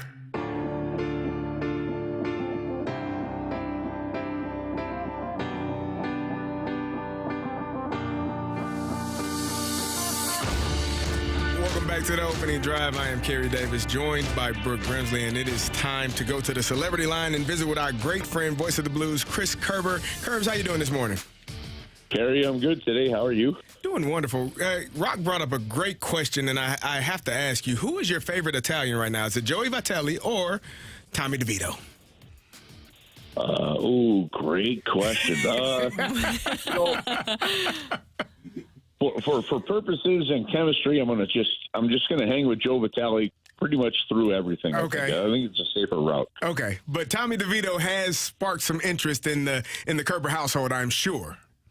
Starting quarterback of the New York Giants. Yeah, well, the only one that I talked to about that would be my fish. And I will tell you that my male fish is on board with me on this one. But aside from that, the rest of them are like, who the hell are you talking about? It's like Tommy DeVito, huh? Well, Kerbs, of course, we have to ask you about your takeaways from the Blues' loss to the Coyotes this past weekend. What did you see from that game? You know what, Brooke? I put this out on. I do that podcast now after every game, right? And I really do believe that. I think the Blues need their goaltenders to be better. There's a couple of things. Last year the defensive core wasn't where it needs to be, and we talked a lot about the forwards coming back, and I do think that if we're going to talk about the defensive core being better, and at times this year they have been, I look at it now and I'm like, at the same time, I think our goalies actually have to be better too, and at some point, we need our goalies to out-goalie the other team. And when I look at that Arizona game, I think that's one of the things that happened there was really Connor Ingram kind of outplayed the Blues goalies. And position by position, I think it happens. And one of my takeaways coming out of that game is, and especially when we go into tonight's game against the Vegas Golden Knights tonight and then on Wednesday night, we're going to need our goalies to be a little bit better, and hopefully we see that. Now, that's not putting it all on them.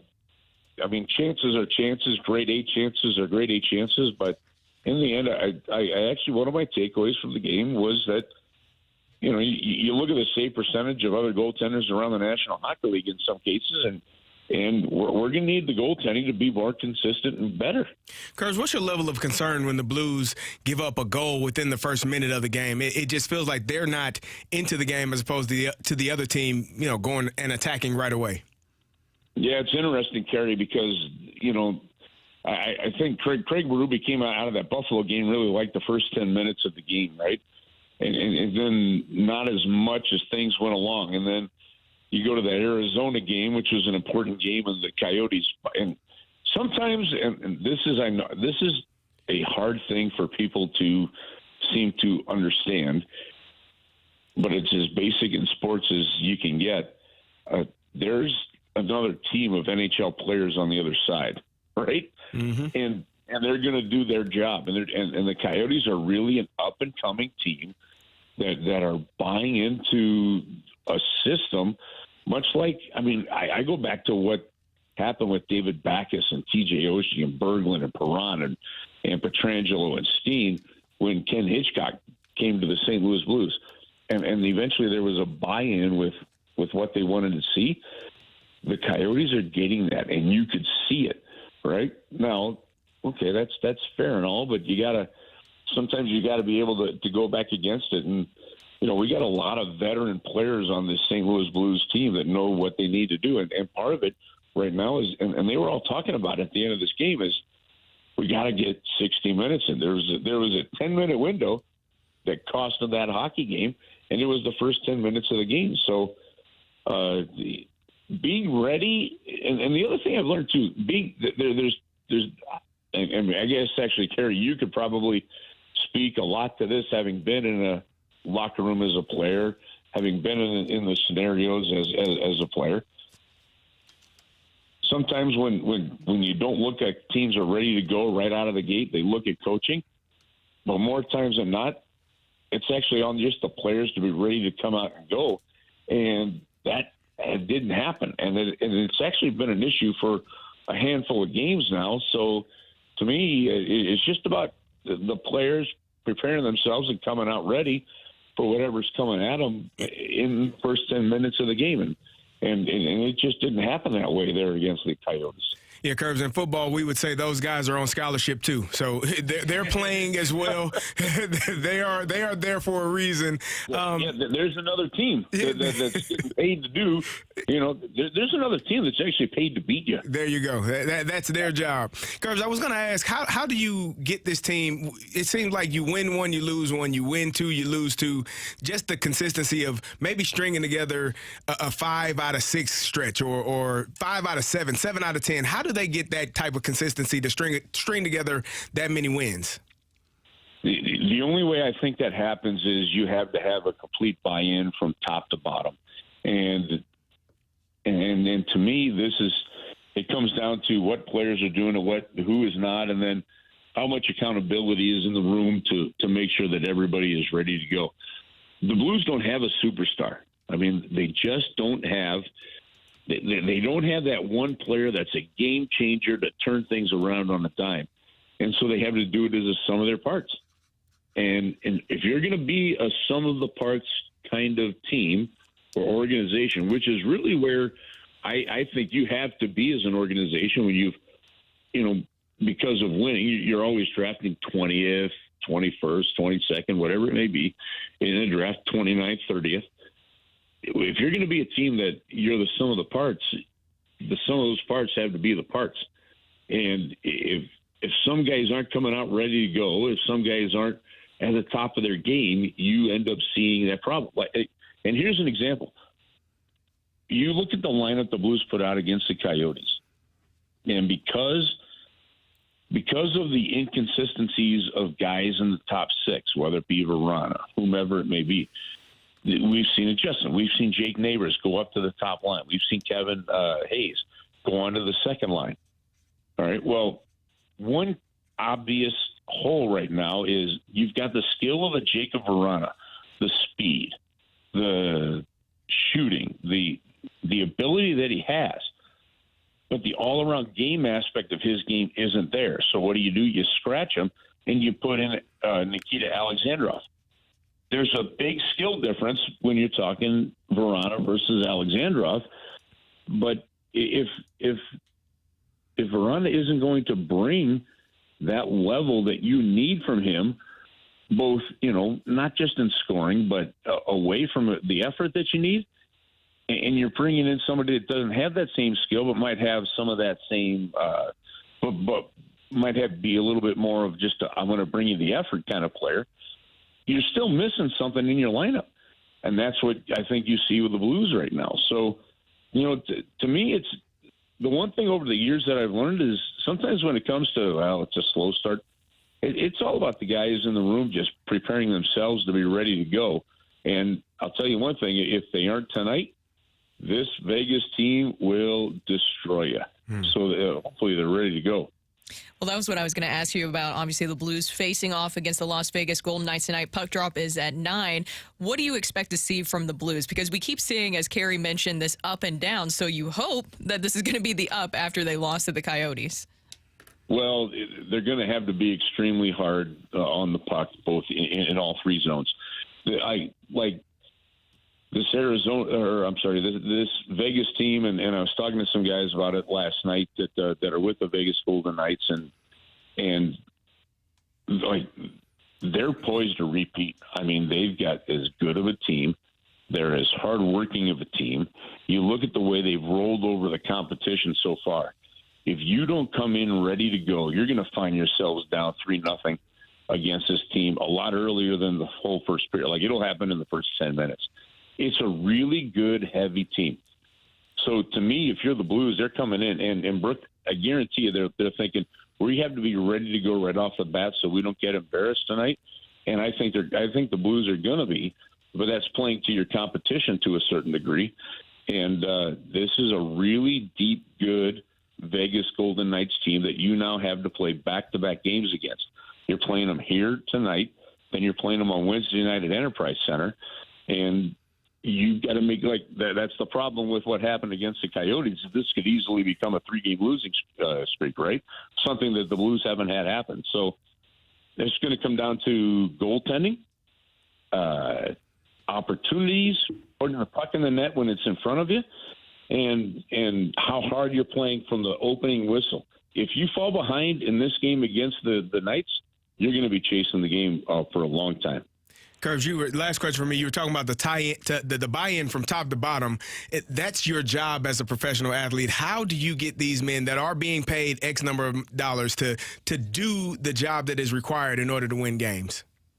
Man, if I had that answer, I'd been making millions as a coach a long time ago, right? It's a great question, isn't it? How do you get? You're sitting there thinking, what do you mean some guys didn't come out, ready to go? It's your only job. It's what you're paid to do. That's what your job is. It's what you're paid to do. That's the role. But yet in life, when it comes to sports, there's inconsistencies that happen, right? For me, it's just about how do you prepare when you talk to players about what goes on. What's your Monday like, right? They're going to go to the rink here in a couple of hours in Vegas, and they're going to get on the ice, and they're going to go. Are you preparing from that moment on? And when the Blues are talking about a team that is ready to make the playoffs, that is ready to make noise in the playoffs, what you just asked, we're not talking about. They're taking care of it, right? Yep. And you've just got too much inconsistency there with certain players. And again, the sum of the parts thing, you don't have the depth. You don't, because you're a team in transition. You don't have the skill to just turn the game on a dime. You've got to do it through your work. Your will has to outwork the skill. And for this Blues team, they've got to have more will and skill when it comes tonight to playing the Vegas Golden Knights. And we'll see if that happens. But as you know, it's a hard mindset, right? I mean, it's an attitude. It's a mindset. It's how you're coming to the rink. And it is a very difficult thing, game in, game out, to bring. And that's why there's only a handful of teams in any sport that seem to do it. And that's where the Blues are at. They're working towards getting back to that mindset with everybody, and they're going to need everybody on board. Blues take on the Vegas Golden Knights tonight at 9 p.m. You can catch the pregame right here at 8 p.m. with Curbs and Joey. Curbs, thank you so much for joining us. We'll be listening, and we'll talk to you again next week. All right, guys. Have an awesome week. Thanks, you too. That was Voice of the Blues, Chris Kerber, joining us. St. Louis Blues take on the Golden Knights tonight. We'll see if they're ready from the start of it to the finish. We'll see. You never know. You never know. That's Brooke. I'm Kerry. Coming up next, we have our Rush Hour Reset. We'll talk about Mizzou Tigers in the college football playoff. That's next on the Opening Drive.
Winter may seem like a strange time to replace your windows in your home, but with Window Nation, now is the perfect time because right now Window Nation is offering you 50% off of all window styles. Plus, you can even get 0% interest for 5 years. With new energy-efficient windows from Window Nation, you'll start saving money instantly on your heating bills and get rid of those annoying cold drafts that are letting your heat out. And in the summer, they'll keep the cool AC in, and you'll save money all year long. Plus, Window Nation's professional installation means that your windows will fit right and your home will be treated with care. With 50% off of all window styles and 0% interest for 5 years, it's time to give Window Nation a look today. Let us show you all the options to fit your needs and your budget. It's easy. Simply call 866-90Nation or go online and visit at windownation.com to get started. Window Nation can save you up to 30% on your energy bills with new windows, and their installers have installed nearly 200,000 windows. Call them today, 866-90Nation, or visit them online at windownation.com.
The Fast Lane and the Rizzuto Show are battling in the Pick'em Challenge all football season long, and you can join me and learn from 105.7 The Point this Thursday at the Helen Fitzgerald's from 6 to 8 p.m. or Helly Fitzgerald's. Come and watch Thursday Night Football with me and learn. Get signed up for 101 ESPN and point giveaways and enjoy a cold Bud Light. That's this Thursday from 6 to 8 p.m.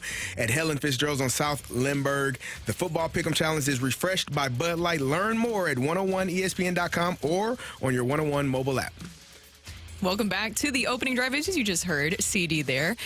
We are now going to do our rush hour reset. We're trucking along over here. And Ryder at the Helly Fitzgerald's. At the Helly Fitzgerald's. In there, sir. Oh, no.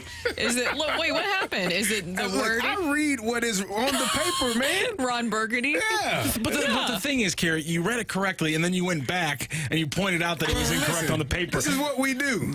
It's fun. Unbelievable. It is. You're just having fun with it. Ryder, I'll pull you out from under that bus, buddy. I'll get out there in a second. I'm sorry. Ryder, I love you, but Cardi Davis will be live at the remote. Cardi Davis and Cardi B. This is unbelievable. This is Cardi Davis. This is slander. This is Cardi Davis. You know, we've gotten a lot of texts in where people misspell your name. Carrie, I don't think I've seen Cardi before, so this is a new one. Cardi B, if you're listening. Hey, I know. Hey, hello. Cardi B and Cardi D. How about that? Cardi B and Cardi D. There you go. Well, we just heard Voice of the Blues, Chris Kerber, talking about the Blues. And, Carrie, I said this earlier, and I mean this in the most endearing way possible, because when I say this, it probably sounds a lot scarier than it is. But I compared the Blues earlier in our show to the Tower of Terror, just because it was the first ride that I could think of, roller coaster ride. Can you consider it a roller coaster or just ride? I don't, it's just a ride. I don't really do rides. I'm not a ride guy. Really? No. Why? I don't think anything's fun about almost dying. I don't know. Just you're not going to die. I mean, there have been accidents on roller coaster rides. Every time I get on one of those rides, being, bigger, the seatbelt never feels secure. Yeah. And so I don't feel like it's something that I want to partake in. Yeah. It always feels like mine, when I look around at other people's seatbelts, theirs looks snug and secure on their chest. And you mine feel like feels moves a little bit. I'm like, how does that do that? Looser. Yeah, I don't want that. Well, the reason I said Tower Terror, have you done that one? Do you know what I'm talking about? So you've seen it, where it basically up. and then down. Yeah, that is the Blues season, and I am fully at peace with it now. This is just who the Blues are. I hope that they are able to break out, but it just seems like this is our expectation for them this season. But Chris Kerber said something very interesting. One, a great conversation with him that everybody should go back and listen to, but he talked about how it's a skill versus will issue for the Blues. You've got to do it through your work. Your will has to outwork the skill. And for this Blues team, they've got to have more will than skill when it comes tonight to playing the Vegas Golden Knights. And we'll see if that happens. But as you know, like it's a hard mindset, right? I mean, it's an attitude, it's a mindset, it's how you're coming to the rink, and it is a very difficult thing, game in, game out, to bring. And that's why there's only a handful of teams in any sport that seem to do it. And that's where the Blues are at. They're working towards getting back to that mindset with everybody, and they're going to need everybody on board. So the inconsistency with the top six is something that he had pointed out. And I am so happy that Jake Neighbors, he absolutely deserves to be promoted. He has worked so hard, and I'm excited for him to get that opportunity. But with the rest of the top six, with what Kerbs is talking about, that inconsistency is not really pan out. Players that should be stepping up are not doing that. Why are these guys, you think, Carrie, not buying in?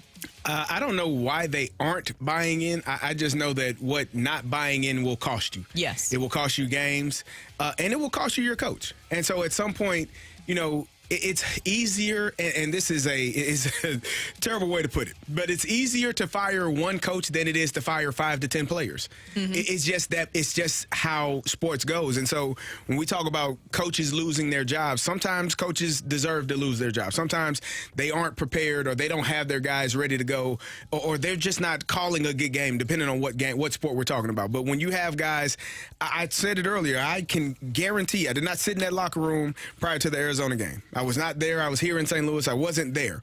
But I can guarantee you that Craig Berube did not say we're going to go out and allow them to score a goal within the first minute of this game.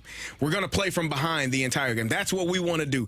That's not the goal. That's not the mindset. That's not what's being talked about in those moments. What's being talked about is show effort, show energy, get out and skate hard, do your job to the best of your ability.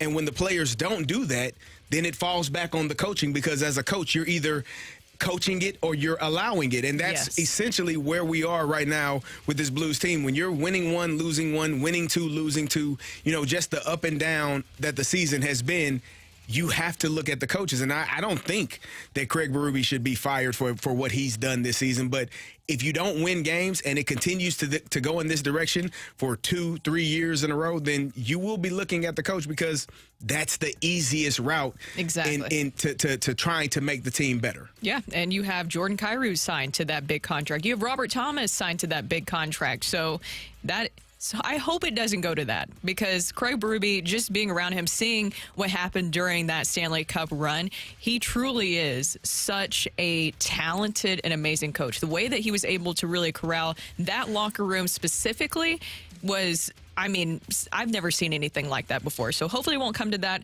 What were you going to say? Well, I was going to read this text from the 314. It says, do we ever think that it's not that the Blues aren't buying in, and the answer is that they're just not good enough, and that's all they got?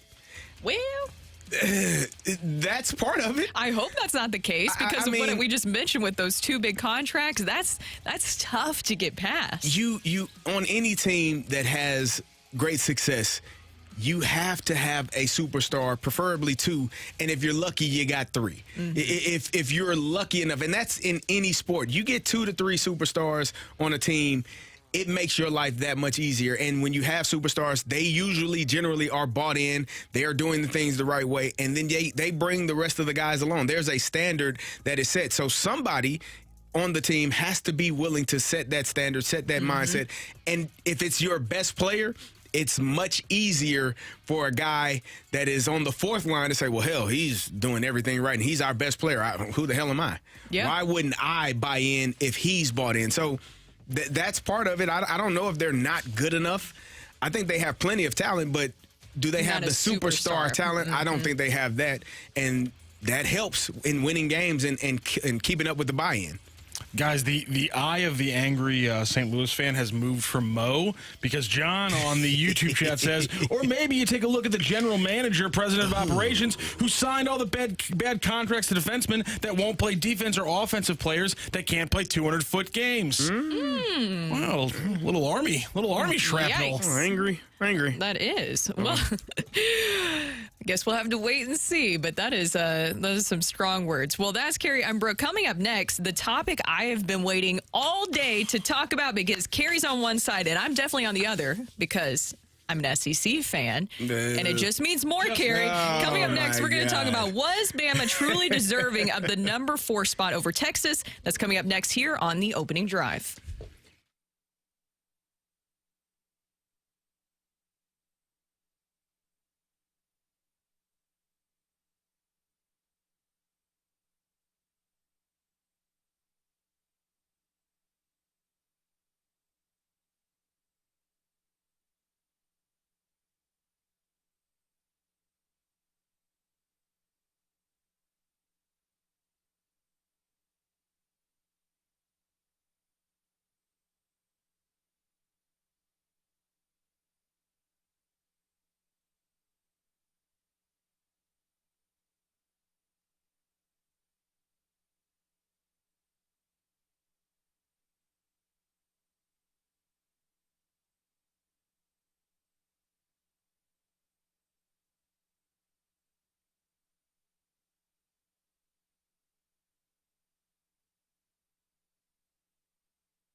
Fellas, have you heard about Mint STL? If not, let me tell you about them. Listen, if you're a man that's waking up in the middle of the night frequently to urinate, maybe you feel like you got to go but can't go, then you need to contact the Midwest Institute for Non-Surgical Therapy. You may be suffering from benign prostatic hyperplasia, or BPH, also known as an enlarged prostate. Getting up, not being able to go can be frustrating, but Dr. Akinwande at Mint STL has the solution, and the solution is called prostate artery embolization, or PAE. It's a groundbreaking, minimally invasive procedure that treats BPH. This procedure can go and help you get going. After PAE, the prostate begins to shrink by within 24 to 48 hours, and over a 6-month period, you will see a 40% reduction. The best part about it, it's covered by most insurances, so reach out to Mint STL today. That's Mint, MINTSTL.com, MINTSTL.com, and tell them Kerry sent you.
this is wrong, plain and simple.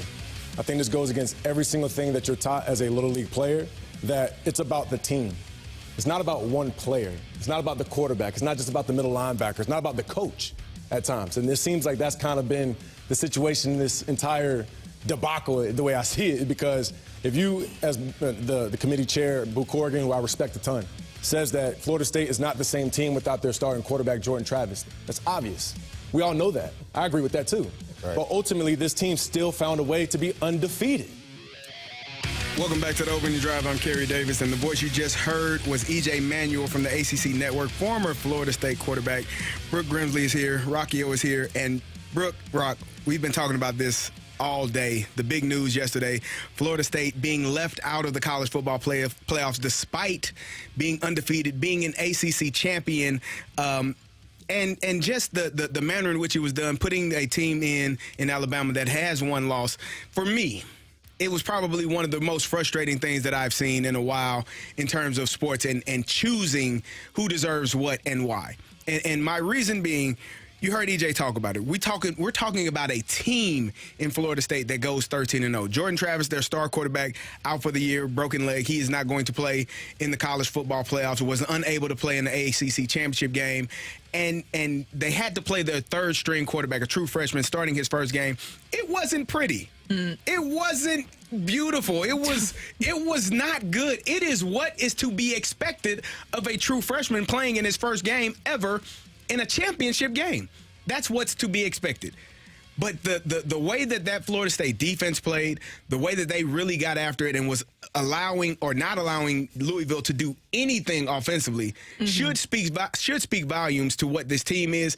And you are going to get your second-string quarterback who has played in a few games back had they been in the college football playoffs. I don't think any of those things were taken into consideration by the committee. And it's unfortunate that Florida State, despite being an undefeated team, winning a conference championship, has to sit out and watch the college football playoffs. And look, I can't debate with you there about that because you're 100% right. They did all of the right things. They were down to their third-string quarterback, and they still were able to win. Yes. But was it the prettiest of wins? No. Did you want to sit there and watch that entire game? If you like defense, yes. Okay. Because they got after the quarterback. They did not allow big plays. They played really well on the defensive side. And I think we put so much emphasis on offense and how many points did you score? How many points did you allow? Because if you don't allow any, you can score on defense. You can get a scoop and score. You can get a pick six. You can find a way to score on special teams. But if the other team doesn't score, they can't win. Yeah. And so that's to me, their defense played extremely well, has played extremely well all season long, and to be left out despite being 13-0, for me, when I'm not a conspiracy theorist person at all. When people talk about, oh, it's rigged, oh, this, oh, that, oh, they want this team in, I see why people say that when Alabama gets in. If you watch Alabama football this football season, they have not been an explosive offense. They have not been explosive on defense. They have been a middle of the road. And the one thing that people have told me all season long, oh, the SEC is great. Is it? Are they? Because I we'll see. We'll see if Alabama can take on. I got Michigan winning that game versus Alabama. We'll see if Alabama and the SEC is really what they have told us it is all season long. I don't think it is. And Texas goes into Alabama, beats them. That shouldn't happen if you're the best conference in football. So for me, it's unfortunate that Florida State does not get a chance to finish this thing out in the manner in which they should, being undefeated and being a conference champ. And like I said, I don't disagree with you on that Florida State did everything right. But here's the thing, CD, you played college football, you played in the NFL. Is college football also not a product now, even more so with the incorporation of NIL and how that has really changed the game? Is it not a product? It's a business. Okay, so it is a business. And you're a realist here, right? Yeah. And you always say that. So when the College Football Committee, they made it clear, even going into the games this weekend, that they aren't giving these spots to the four best teams with the four best records. They said that. They said they're going to give it to the four teams that they think can be the most competitive and, frankly, on the TV side, and I can speak to this because having worked in TV, I know how much TV ratings matter. That can frankly give them the highest rated games. There is absolutely no doubt. Would you agree with this? That Alabama-Michigan is going to have crazy ratings and is going to give a more competitive game. Do you agree with that? I agree with that 100%. Okay. Then FSU and their third string quarterback. This process is more about making money. I'm not saying it's right. I'm just trying to put myself into what the committee was thinking with this. And I think they didn't want another dud like what we saw with TCU last season. And and here's the other thing. If you look at the committee's official selection principles, of course, they talk about, which doesn't help their case here,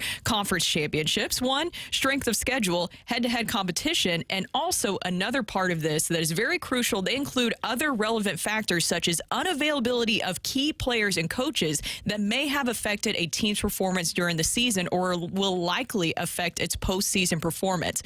Do you think, and that FSU has a chance to change the narrative here if they blow out Georgia, but do you think that FSU would be as competitive than Alabama? We'll see. I mean, I think defensively, they would be fine in that game versus Michigan.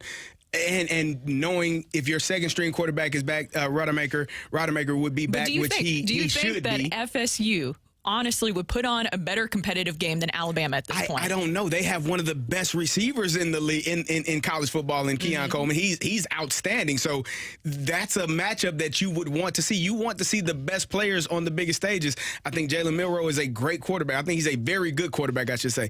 I don't think that this Alabama, he's a very good quarterback that got benched earlier in the season because the team felt like they should go in a different direction or give someone else a chance to see if this offense could move better. He wasn't moving the offense well enough, and they decided to go in a different direction with two other guys and realize he's the best option that we have.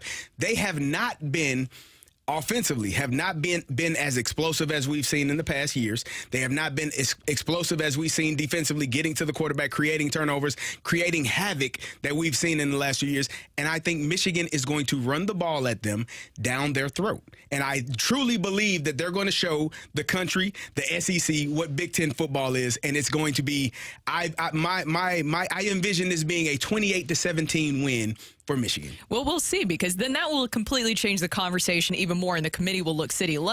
Luckily, we won't have to experience this anymore with the 12-team format, but I do want to point out that, ironically, the ACC was one of the three conferences that initially stonewalled this playoff expansion, and now they're in this situation this season. It is what it is.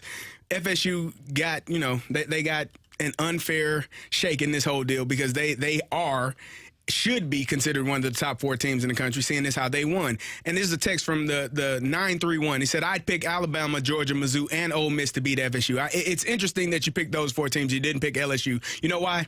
Because FSU beat LSU earlier in the season. So when we talk about football head-to-head matchups, they beat one of the top SEC teams. Now, granted, Jordan Travis was playing. That's a different team. But defensively, those guys are still there. And it's just unfortunate for me to see young men who work there. And they're going to be seniors that will not get to play and have that moment. Win, lose, or draw, if they would have lost and got beat by 30, or if they actually would have been able to beat Michigan head-to-head. They deserved that opportunity because they did everything right the entire season. And that statement by Jordan Travis, I don't know if you saw that this weekend, that was absolutely heartbreaking because the committee basically did come out and say that it was because he is not playing. And I do agree it should not, to put that all on the players is not fair whatsoever because they did their part. Guys did step up. I'm being a realist here. I think it did come down to money because the SEC means more money. And I think it came down to what they thought would be the best product on the field, and that's just the way that it seems like they're thinking. I mean, think about it, CD. It's National Cookie Day, right? Yes. So say that you own a bakery and you can only put out 4 cookies. Let's make FSU the oatmeal raisin cookie in this situation, but somehow there was a freak accident with your raisins right before you're going to put out your bakery items, right? And you kind of took chocolate chip cookie off the shelf for a little bit because it hasn't been performing as well. You're going to put chocolate chip cookies out there, and Alabama might be the situation of the chocolate chip cookie in this scenario. Yeah, it might be. You like my cookie references? And soft cookies. Soft, not there you not go. Hard, right? Crunchy, yeah. Yes. That's Brooke. Yeah, I think chewy and crunchy. Chewy and crunchy is the There one we go. That's what we're going with from here on out. That's fine. That's Brooke. I'm Kerry. That's Rocc. Coming up next, we'll have more NFL talk. The San Francisco 49ers go into Philly and just beat the heck out of the Philadelphia Eagles. We'll talk about that next on the Opening Drive.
This is Rocky with your Sports Center update, driven by Johnny Londoff Chevrolet and Johnny Londoff Autoplex. Blues over the weekend, with a 4-1 loss to the Coyotes in the desert. They're still out there. They got another game tonight, 9 p.m. puck drop against the Vegas Golden Knights. Means you can catch the pregame show right here at 8 p.m. You can also go back to our Dobbs Tire and Auto Centers podcast. Check out Carrie and Brooke's interview with Chris Kerber from earlier today. Also earlier today, you can go back and check out their discussion with CBS Sports' Dennis Dodd as they broke down the college football playoff, which was set over the weekend. Number 1, Michigan. Number 2, Washington. Number 3, Texas. And number 4, Alabama. That is your Sports Center update, driven by Johnny Londoff. Find your roads and shop 24/7 at londoff.com and londoffautoplex.com. Are you kidding me?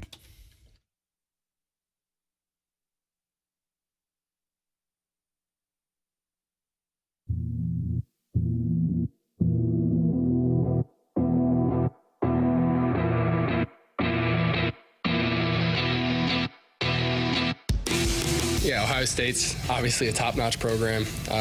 There's about as big of brand as you can get, in this sport.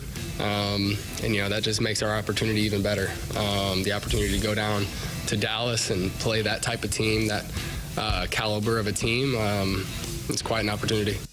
Welcome back to the opening drive. Brooke Grimsley here alongside Super Bowl champ Kerry Davis. And that was Mizzou quarterback Brady Cook talking about this opportunity that Mizzou has to take down possibly the Ohio State in the Cotton Bowl. This is very exciting for Mizzou because I thought this was the best possible outcome for the Tigers. I didn't know what exactly was going to happen after you saw that Alabama beat Georgia and what that would mean for the rest of the SEC teams waiting for their bowl fate. But honestly, this was the best outcome for Mizzou to be able to get Ohio State. I know that it was announced this morning that Kyle McCord, Ohio State's quarterback, is going to enter the transfer portal. To me, that doesn't matter because with Mizzou, this is still a huge chance for you. It doesn't matter who's in, who's out. You should be still just focused on getting the win. And some people try to find a way to discount that. Rocchio pointed out earlier that some of the other fan bases have been trying to use Mizzou's Super Bowl in a negative term. I think you can change the narrative. This is a big game, and every game should be a big game. I don't see it as a negative because this is a huge moment for Mizzou to really prove themselves on a national stage. And to me, you do that in a Super Bowl. Yeah, I agree. This is a great matchup for Mizzou. One of the best options that could have come across for them, being able to play Ohio State. And I think Rocc said it best earlier when he said 2-3 years from now, no one's going to know or care that the Ohio State starting quarterback did not play. And potentially Marvin Harrison Jr., if he decides to opt out. He has not said that, but we know how bowl games are, especially if teams are not as interested in them, feeling like they should be in the playoffs. So, no one's going to know. No one's going to care a couple of years down the road if you win now. If you don't win, then that'll be more fuel to the fire. Hey, they lost and their starting quarterback did not even play. So this is an opportunity for Missouri to take on a historically known program in Ohio State, a program that has been, one of the top teams in the country year after year.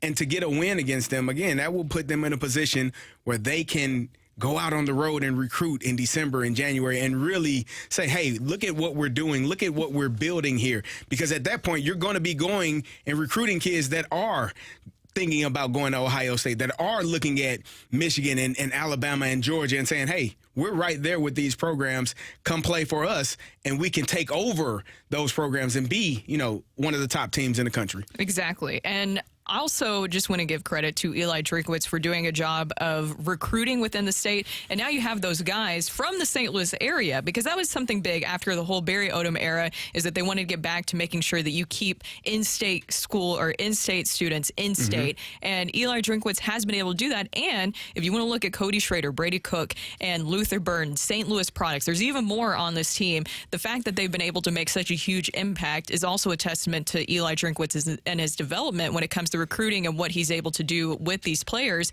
And for Brady Cook, he likes looking around the locker room and seeing a lot of St. Louis guys. Yeah, I mean, that's something we take pride in.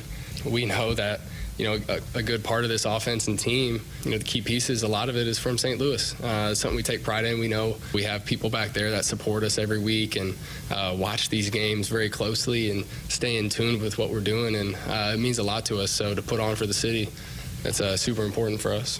That is huge. And to be able to keep guys here with your state team, I think is something that Eli Drinkwitz and they should be just really proud about, that they've been able to do that. Oh, definitely, and continue to do it. The lifeblood of your program is the kids that you recruit, and if you are able to keep kids in your home state or surrounding states, that helps your program to continue to have success. I mean, it's easier for a parent maybe not now because of NIL, but when I was playing, it was easier for a parent from Missouri, St. Louis to get to Mizzou than it would be from Houston, Texas to get to Mizzou. So you're able to get those kids in-house, keep them in-house, and it helps your program go in the right direction. A win versus Ohio State will do just that. The Ohio State. The Ohio State. Yeah. Well, in NFL news last night, we saw an absolute blowout. The 49ers taking down the Eagles 42-19. Kerry, does this settle the debate of who is the better football team out there? Because these are two very well-structured teams. I don't think it settles the debate just yet, but it does put something on your radar in how well the 49ers played last night. They took it to Philadelphia. They did not slow down. They were steamrolling, and Deebo Samuel, this is what you see when the 49ers are healthy. Those 3 games that they lost, they had Trent Williams down. They had Deebo Samuel down. They had guys banged up, and you didn't see the Brock Purdy that you saw yesterday. He was able to throw the ball, make short, quick passes, and allow his playmakers to make plays downfield. It was spectacular. Christian McCaffrey is going to do what he does. They are an elite team when they're healthy.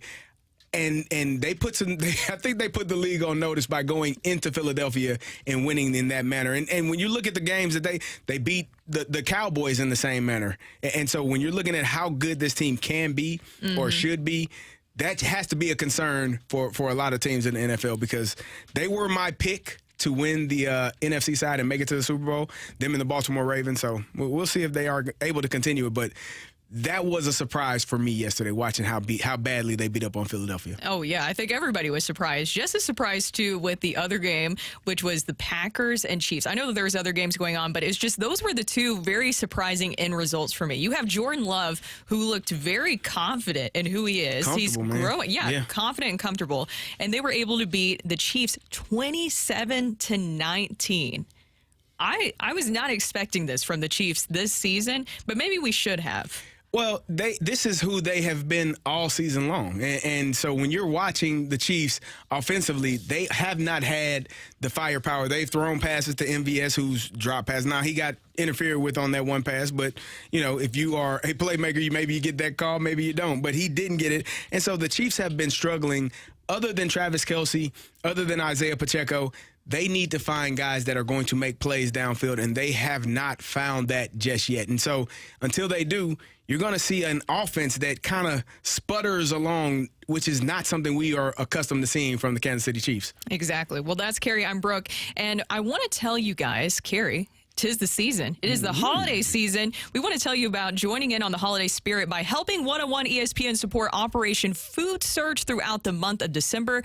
We have partnered with STL Shirt Company to offer a special 101 ESPN online merch store this month, offering 101 ESPN t-shirts, hoodies, hats, and more. Order any 101 ESPN swag during this month of December, and proceeds from all sales will go to support Operation Food Search. So visit the 101 ESPN online merch store right now at 101ESPN.com, powered by McBride Homes. Coming up next, on the other side, we'll have your chance at Cardinals tickets in Rocc Roll.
Hey, it's Kerry, and listen, if you are needing a deck done, my good friends at STL Design and Build are lifesavers. They came in and changed the composition, the look, the feel of my deck in my backyard. It is outstanding. My project coordinator, Becky, was outstanding throughout the entire process. She helped me with every part of it that I needed to get done in terms of if there was a problem. We did have one problem. The boards actually got scratched up in transition when they were moving them from the facility to my home. They noticed how scratched up the boards were, and they replaced those boards immediately. Didn't even just let me know that it was needed to be done and got it done quickly. I was able to approve my new boards through the Builder Trend app, which is as simple as going on your phone, clicking on the app and saying yes or no to approve it. And it was done quickly.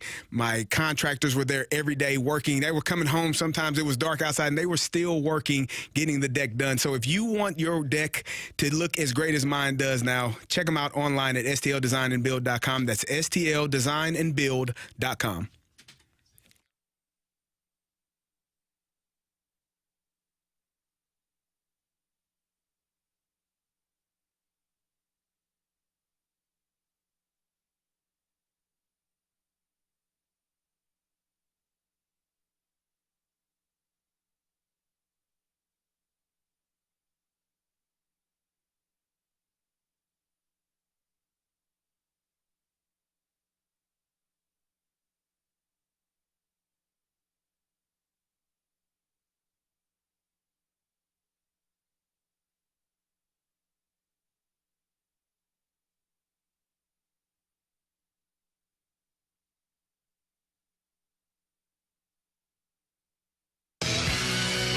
I want to rock.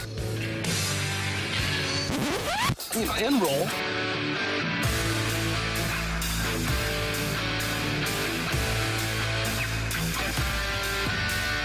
Let's rock.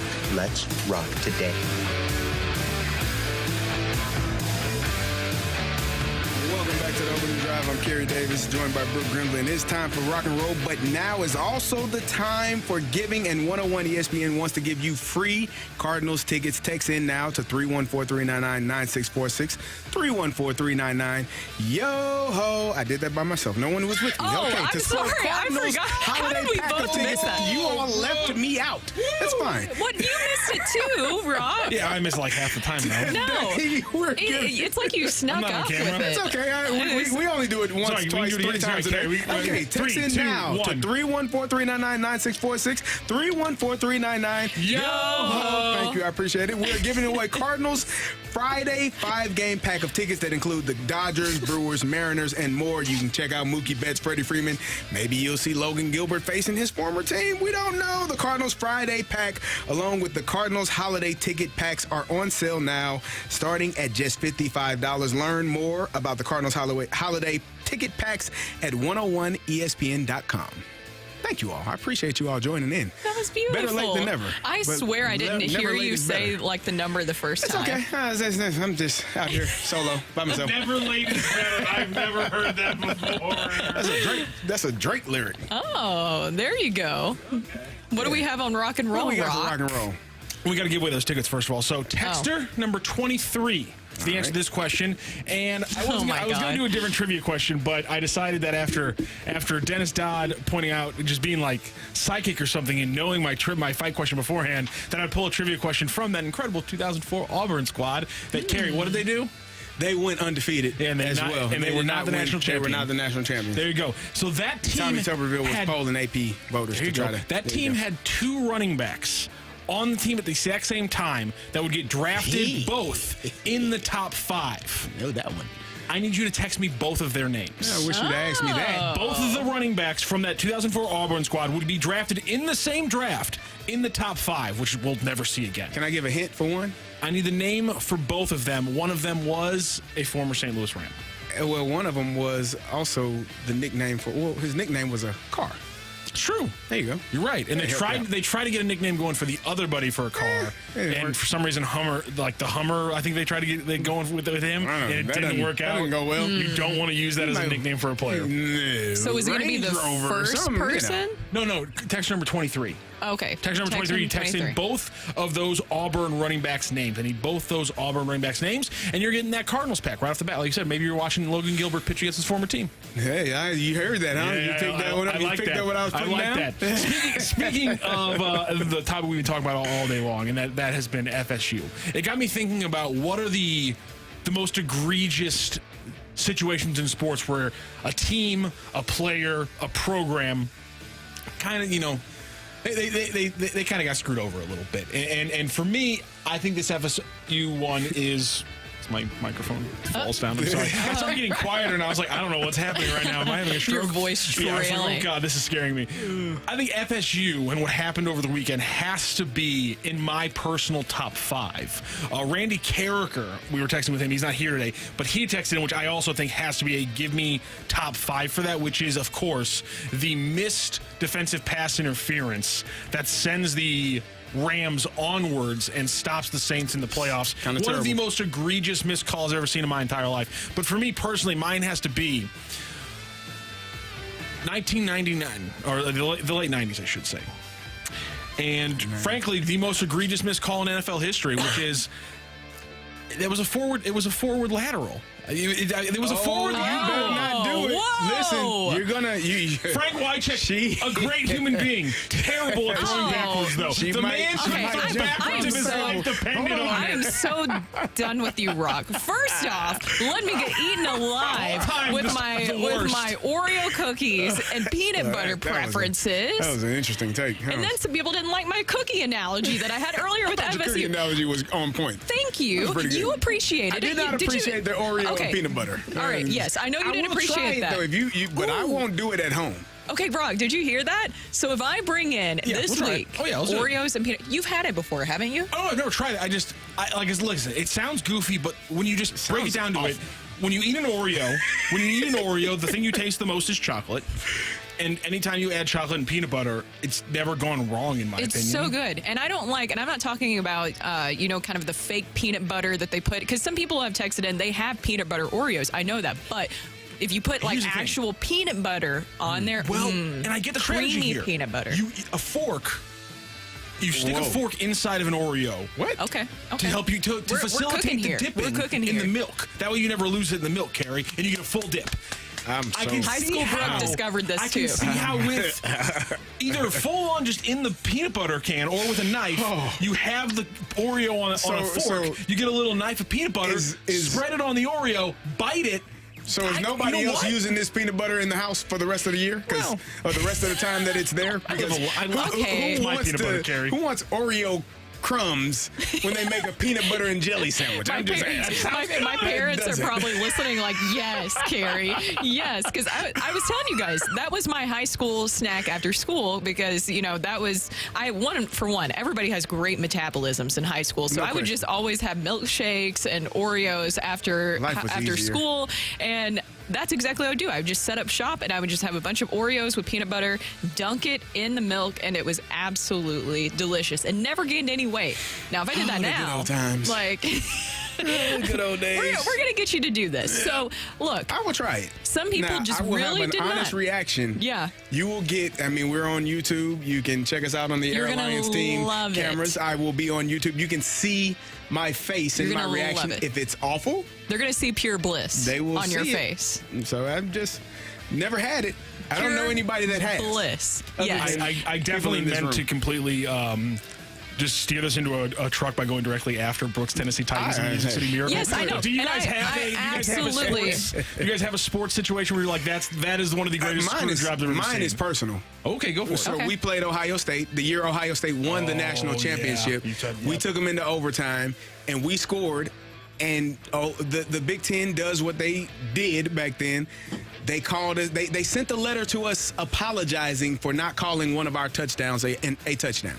And so we ended up losing that game in overtime to the eventual national champions, which is also why it doesn't matter who's playing, man. We shouldn't have been in that game if they're national champions, but we were. We took them to overtime. We lost. But, hey, that for me was one of the I look back on that. And that also kept us from going to a bowl game. We needed one more win. Clearly, we could have had other wins throughout the season, but that would have been a good one to have versus the eventual national champion Ohio State Buckeyes, and we didn't get it.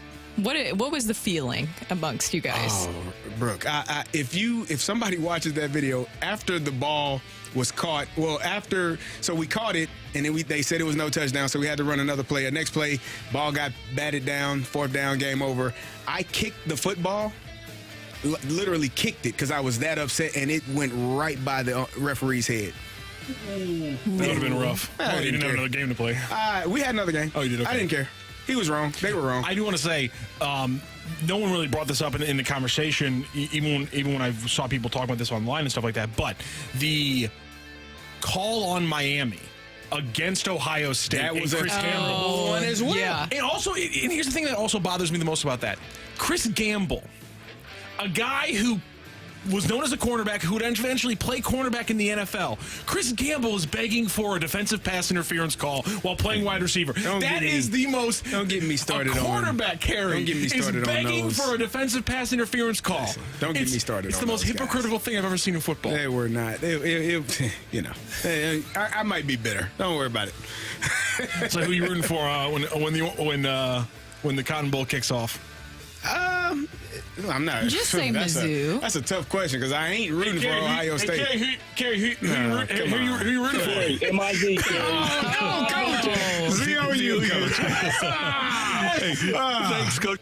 I'm just glad to have you I will back. be rooting for Mizzou to get things going and continue to keep things going in the right direction. That's it for today, Brooke. I am so mad that you even brought up the Titans thing because now people are texting in with that. To me, that was one of the best moments, okay? Yeah, All right. It was a great moment. Music City Miracle. Somebody said Brooke had a rough childhood. I don't appreciate that. Okay? There are some people who are mad. Kevin on the YouTube chat said the Music City Miracle was legit. That was a lateral. John says, Brooke, it was not a forward pass. Ask Randy. There you go. So everyone's on your side. I feel Brooke. like some people might be biased. Thank you, Brooke. Appreciate it. How about that? How about that? Thank you, Rocc. Great job today. Thank you, Kerry. Show us your face. We want to see your face. Who said that? You want to see my face? Coming up next, you got a balloon party with T-Mac and Ajax. They'll be joining you next on 101 ESPN. And now for something completely different.